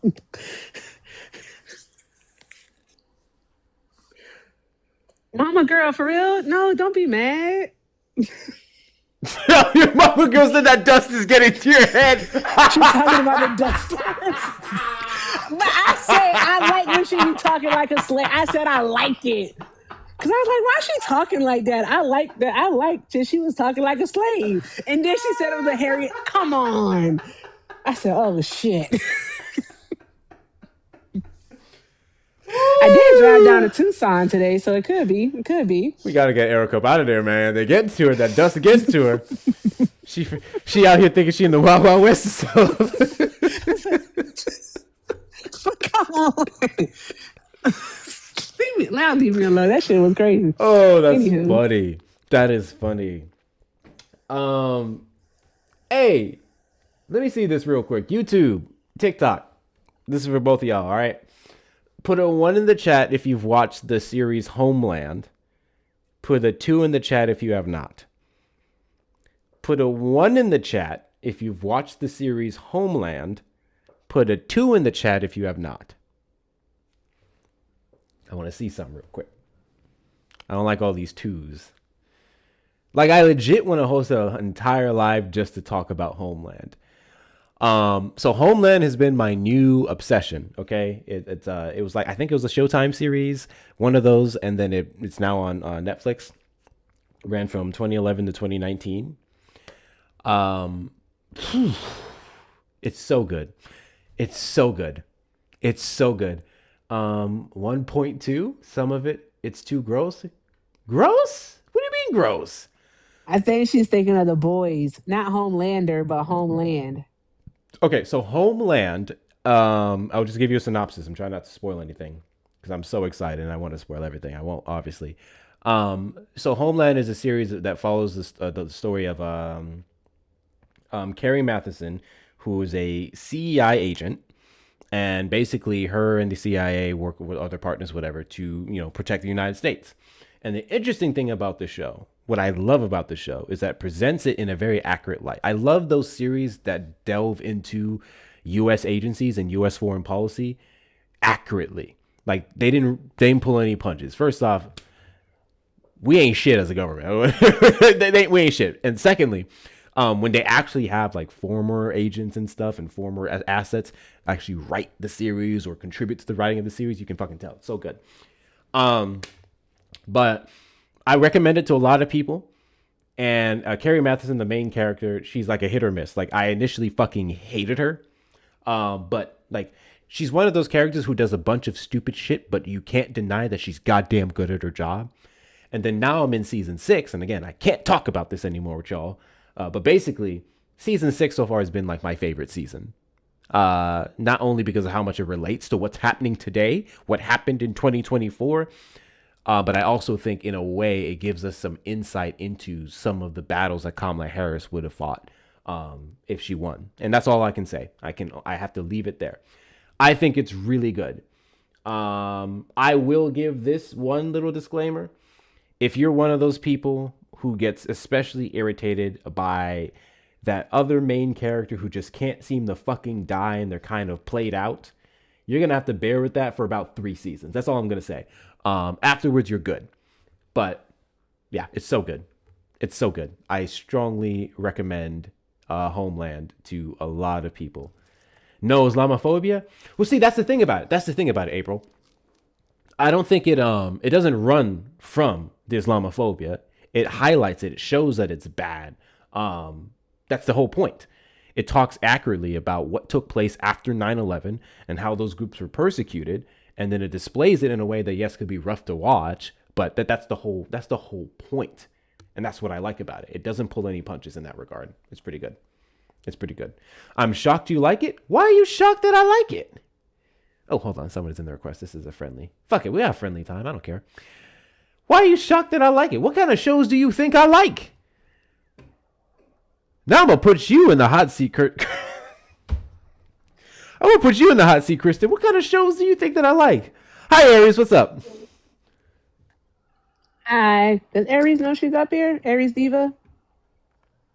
I don't think. Friend don't know she's I don't here. think she does. All good. All good. Right, so you're not going to catch her slipping. Kirsten. I'm sorry. You have some answering to do. Kristen. Why you say Did I Kristen? say Kristen? Yeah, it's Kristen. It's not like Kirsten Damn, I'm Dunst. getting old. That is Kristen. I couldn't see. When your eyes don't work like they used to no more. I ain't gonna lie, y'all. Whenever I go into them stores and they have them little fake glasses, I'll be putting them on. I'll be looking at myself in the mirror. I think I'd look good in glasses, okay? If I ever lose my eyesight, I'm gonna like it because I think I'd look even more smart. Oh my God. No, you're not. It's just annoying. I am starting to notice my eyesight ain't like what it used to be at night. Oh, that because of computer screens. You gotta get your eyes checked. Yeah, that's a very good point. Not just that, we have this What? bright ass light, that we use to Yeah. shining on us. So Goddamn lights be killing us. It's ridiculous. Good grief. Hey, have you? Because I know you like sweet stuff too, right? You like sweet stuff. I love sweet stuff. It's my Okay, I problem. thought so. Okay, mine too. Here's the deal. All right. So I forgot that I had bought chocolate pretzels. I forgot that I bought them. And I like my chocolate pretzels cold, so I put them in the fridge. So like I was about to, be like, okay, I gotta find a documentary to watch. All right. And I need to lay it down and it's time to go night night, right? Because you gotta go night night. I'm tired, Hector. All right. I've been up since 4 o'clock in the morning. I'm working on 3 hours of sleep. I'm ready to go. I don't know what's wrong with me. I'm not well. Goodness No, I had to take gracious. I did something for my mom today. But with that being said, when I looked in the refrigerator and I saw the pretzels, I got so happy. And then Viola started talking like a slave. And then Mama Girl said the dust is really getting to me. And it's just been a good time ever since. So, a really good time this past 15 minutes. Can't with y'all. That is one of the best feelings though. When you don't think you have any snacks, or you don't think you have sweets, and then you look and you see that you do have it. Are you so happy? Man, it's a damn good feeling. We did it, Joe. We did it. Oh, I was checking my TikTok real quick, seeing if they suppressed my video. They did. Fucking bastards. I friggin' hate when that happens. I stopped using the FYP hashtags. There's really not much of a point anymore. Well, I started to notice like the best videos are the ones that are like about like breaking news, unfortunately, because you get all of that within like the first like 8 hours of posting it. And then it'll stay, but you get like the first 8 hours. And then that's how you get all your views, all that jazz. Why would you do this now? Actually, fuck you. You've come calling from an unknown number. I am not about to disturb my peace for no unknown number. Absolutely not. But it's about that time, y'all. It's about that time. Who we gonna raid? I don't have enough people in here for a raid. Nah. Let's see who's live though. I'll give y'all recommendations. So, I was about to say something so messy. Erica, there are people who I think realize the positives, wallet positives that they can gain from trying to do what we do, and they do it really badly. But because they have this following, they kind of get away with it. And I don't know. Sometimes it doesn't necessarily Can you get to message me? I want to know who you're talking about. Oh, I'm gonna message you because I was just talking I know about this you with will. yeah, I got you. I'm gonna tell you Okay, exactly I got who they you. are. I got you. I got you. Because I sat there and I listened to some of these people's lives, and I'm happy for them as black people. Like I'm happy to see black people just break out into any field in general. You're a black for person. everybody black. I'm happy to see you in the field, but sometimes I'd be like, y'all don't know what you're doing. I'm for everybody black. Practice makes perfect. I have a question. Mm-hmm. Can I be messy? Can I be messy? No, you don't like when I'm messy. Never mind. You know what? Okay. Let me be messy. I'm not gonna be that kind of messy. I promise. Okay. I promise. Go ahead. Okay. Why do right? Why do like the people that join the panels in certain lives, like a white person joins, why do they want to talk to another white person who's not deconstructing about race, just for that white person to say, yeah, no, everybody can be racist. No, not all white people are racist. Like, why are you joining the panel to talk about race with someone who doesn't understand what race is?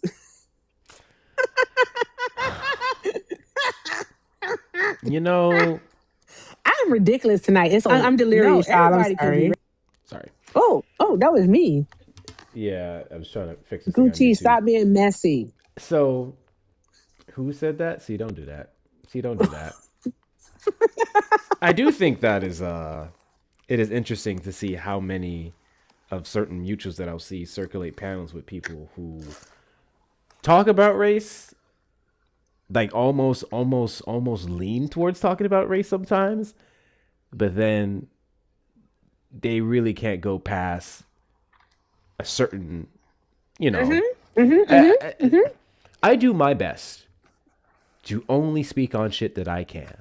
I don't like being, one, friendly reminder, I can be clipped at any time. Not to mention, every single one of my live streams are available on YouTube. This information could be used against me until I die. So I do my best to be accurate as possible and only speak from a position of what I'm knowledgeable on, and leave the rest alone. I will be quick to say, I don't know what the fuck you're talking about. Let me Google this real quick. You guys have seen me do it, and you guys have seen me mess up, and that shit hits me.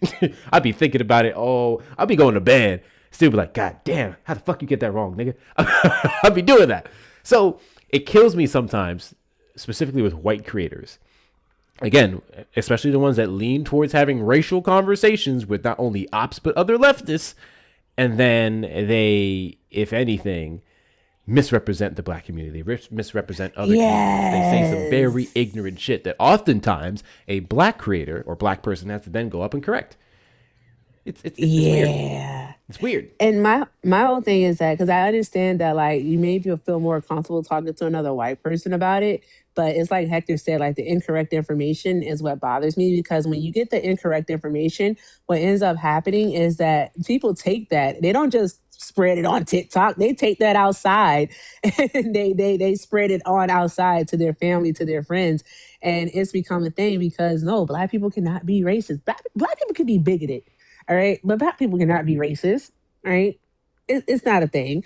Right? Yes, all white folks are inherently racist because of the system of white supremacy. But that's not the thing is that that's not saying that you're a bad person. Right.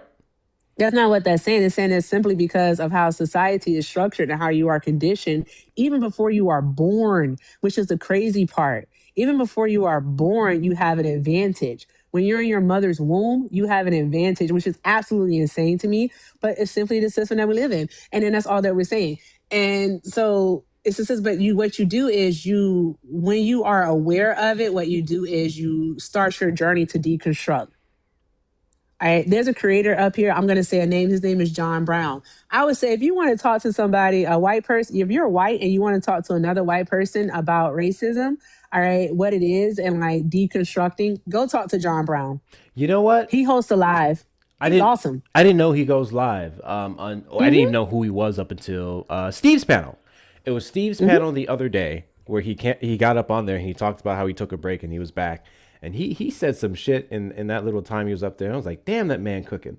But in light of that, just so I don't get the accusations of being anti-white or whatever, I do want to give a shout out to some going of on the background, fantastic, exceptional white creators that I see fighting the good fight on a daily basis. Okay.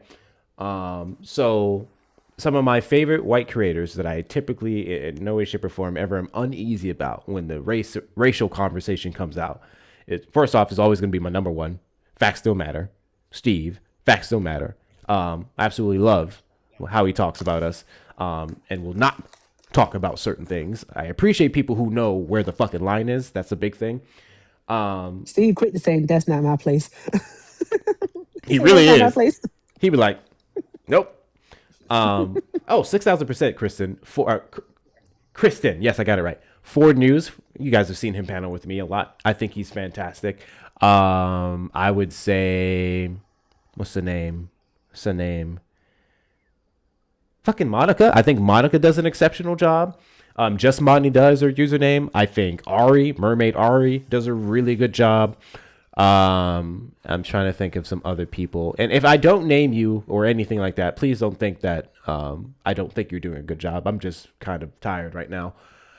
Damn, I don't remember my white friends. Hold on. I only had 2 white friends. Matt.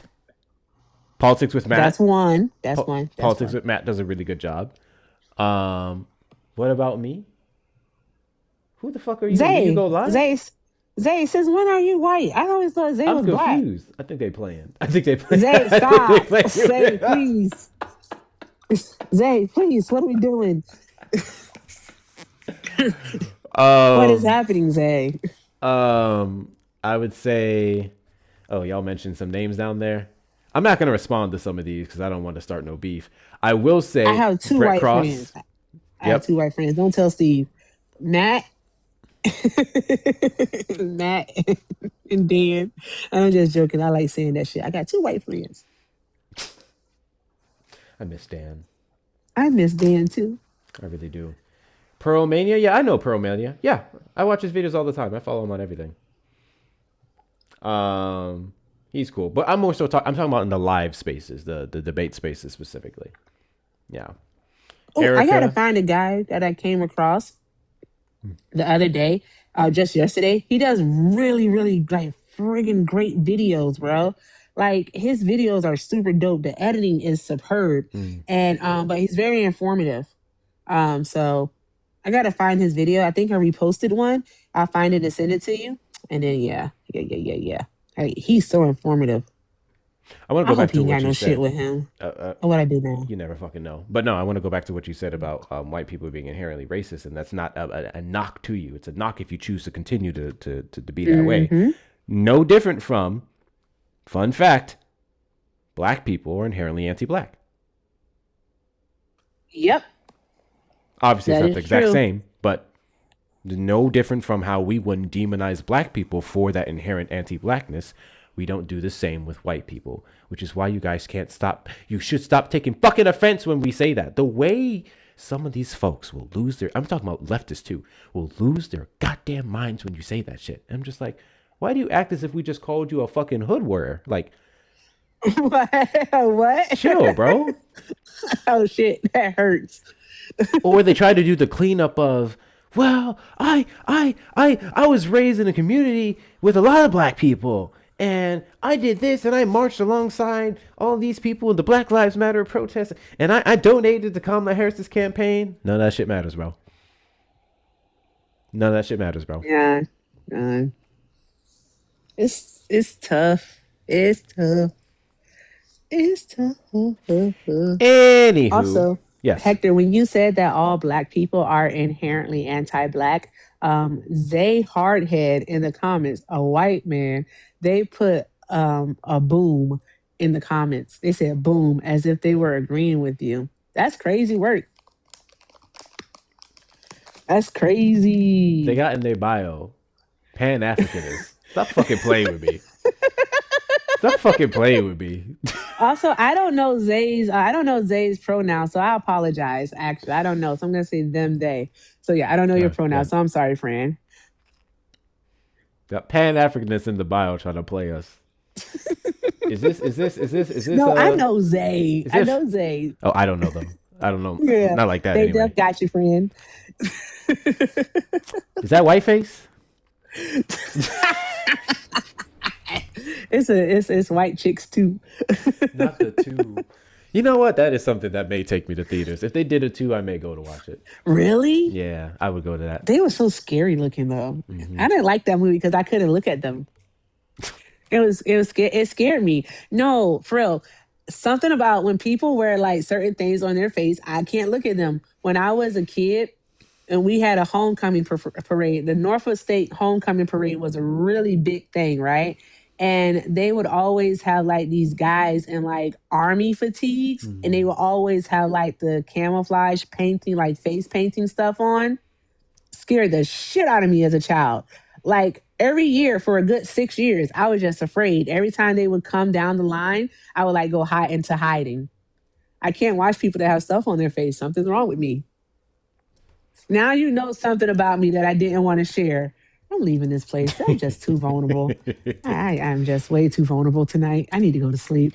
Thank you all for the love. Shout out to you guys. You guys are freaking awesome. Hector, are we doing fun and facts tomorrow? I assume we were. You got okay, all something right. else we got to do? Not that I'm aware of. Tomorrow's going to be... Jesus. So, it's fun and facts. Immediately after fun and facts, well, I know I have to go live after fun and facts because I will be co-hosting with Ari at 6 p.m. Awesome. So it's fun and facts, my live, and then Ari. I would love to skip. Damn, you weird as hell. Bills. Yeah. Damn. Here's the thing about vacations, y'all. Vacations are good. They clear the mind. You know, they help you remember why you do what you do. But they also are expensive. They're also expensive. Do I regret anything? Absolutely not. Especially this is coming from I used to make excuses about buying myself a new pair of shoes that I needed. I'll tell you a funny story, and this is my little vulnerable story, and then I'm done. This was last year. I had this amazing backpack, this Batman backpack, okay? I love this fucking backpack. One of the handles started to tear. But in my mind, because this is just how I was raised, but now I'm behind a week of work income. Yeah, exactly, Monica. But anyway, it started to tear. But in my mind, because I was raised, it was like, still a good backpack. One of them handles work. One of those handles worked. So I kept wearing the backpack for 2 years afterwards, hanging on by a thread. I would just put it on the other shoulder. Because everything else about the backpack was fine. Other parts were starting to tear, but it's like it was a working backpack. Basically, because of how I was raised, I was dirt poor, okay? My family was dirt poor. We wore everything and kept everything until that shit completely burned or, busted or everything else. And it was one of my rich mutuals. It was one of my rich mutuals that I was hanging out with. I ain't gonna say their name. So one of my rich mutuals that I was hanging out with saw my backpack, said, "Why are you wearing that?" I'm like, "It's still a good backpack." Now, did I have the money to replace it? Yes, but I refused to until it completely busted. And then one of my rich mutuals went and got me the Lululemon bougie ass backpack that I have now. But just how my brain works, it's like, don't do shit unless you absolutely have to. And if you could be working, you shouldn't be doing anything else. That's exactly how I was raised. My little Caribbean ass immigrant parents. And I'm now trying to get to a point where I am taking more breaks. You know what Erica did to me the other day? Shit was fucking hilarious. This is on her live when I mentioned the break. Erica said, "You've been taking a lot of breaks lately." And I was like, damn, nigga can't have a moment of peace. Anyway. You have been taking a lot of breaks lately. I'm happy for you that you're taking a lot of breaks. Because you need them shits. Like, live life, bruh. Live life. Live your life, bro. Live your life. Oh my God, that's a throwback. Better chase on that paper. Just live your life. And that's the same advice. Same advice I give to every last one of y'all. Especially under this administration, with all this additional stress y'all have, you need to remind yourself of why you continue to deconstruct, why you continue to circulate these spaces and educate yourself, why we continue to advocate for the things we advocate for. You have to remember to live alongside everything else. If not, if you don't occasionally look at this thing that may cause you to be 3 days late on your bill, but you buy it anyway, if you don't occasionally have those moments, what the fuck are you doing with your life? I'm just kidding. I do not advocate for that. Pay your bills. Pay your bills. I was just gonna say, treat yourself. Spend that shit. Spend that shit. There you go. Spend that shit. You're gonna get it back. You're gonna get it back. I had to step away after 6 account bans. I ain't gonna How cap. the hell you get? I'm one ban away from giving up. That's a good thing too. One, I don't know what I'd do if this account got banned. I really don't. I don't either. I think I need to build up my backup. I do need to start doing that. I'm like, damn, why are they trying to stick me for my account? That's crazy. Yeah. Jordan, that's what I'm talking about. Shout out to you, Jordan. I will see you at the Fed. At Club Fed. All right. We are going to hold hands and walk in together, friend. Hold hands and handcuffs, huh? Hold hands and handcuffs. Alrighty, y'all. What the hell? I'm not even commenting on that. I literally just talked about being afraid to get banned. I feel like if I respond to that, I'm gonna be implicated in shit. Oh, shit. You know. Whoa. I'm choking. It was so random. It was so random though, because he just got here. Fucking left field. He's been here, but that was left field as fuck. Hey man, listen. Oh man, that's crazy work. You got the you know the wherewithal. You got the knowledge to be able to evade, I guess, by all means. As a Democrat who advocates for equitable taxation, for infrastructure and everything else, I don't know about that one, boss. I don't know about that one. But you know what? I actually did watch a video about this where people are talking about specifically not paying taxes under this administration. And there's like a way to do it. I've heard. That's all I'm gonna say. I'm gonna leave it there. I heard about the people not doing it, but I didn't hear about the way to not do it. I had something in my throat. If you know, you know. Wink, wink. Shit, wink, wink, DM me. All right, we need to fucking go. So there's a bunch of people live because there's only 200 of you in here. I'm not going to send a raid to anyone. Y'all know I don't like sending raids to people's lives and only 2 people say Hector raid. That pisses me off. Hector. Yeah. I'm so sorry to interrupt, friend. Why Cosetta say I hear Argentina has no extradition? I'm not going to Argentina. They're trying to get me unalived. She's trying to kill us. Cosetta, that's where the Nazis ran. We don't fuck with Argentina over here. They're trying to kill us. Wait a minute. They legit killed off all of the the enslaved people after they were free. They like killed them all systematically. That place crazy. I ain't going to Argentina. Nope. You good, friend? I know you was trying to think of options. I appreciate you. I do. Options. We like options. Alrighty. So go to whoever's live and just say you raid. Say your name. Don't say my name. Because again, if you say my name, I'm gonna need to see at least 25 people say Hector raid. And I don't think we have the numbers for that. Y'all be bothering me when you do that. So just say, unknown raid and Zay raid and Meg's raid and Cosetta raid. Do that shit. Don't mention my name. Otherwise, y'all got to do it as a collective. With that being said, YouTube, let's start with y'all. I already set the live to redirect to Matt's live, Politics with Matt. So YouTube is going over there. But I wish TikTok would do this. I wish TikTok would allow the redirect for like that YouTube does. Because imagine if we can just send everybody we're watching over to another creator, how much that would help. Especially some of us who end our lives with 5, 6, 7, 800 people. Only YouTube can do that. Anyway, YouTube, thank you guys so much for your likes, your shares, your comments, your subscriptions, your super chats, your super stickers, your memberships. It's all a great amount of help. Shout out to some of the hardest working mods over there. I'm not even going to bother with that weird Zionist comment that they just made there. Go enjoy Matt. I guess TikTokers can go over there as well. I'll catch y'all for tomorrow's stream. 1:30 p.m. CST. After 1:30 p.m. CST, we'll be live for the Fun and Facts show, my show, and then I'm co-hosting with Ari at 6 p.m. CST. So I'll see all of y'all then. Bye! What time?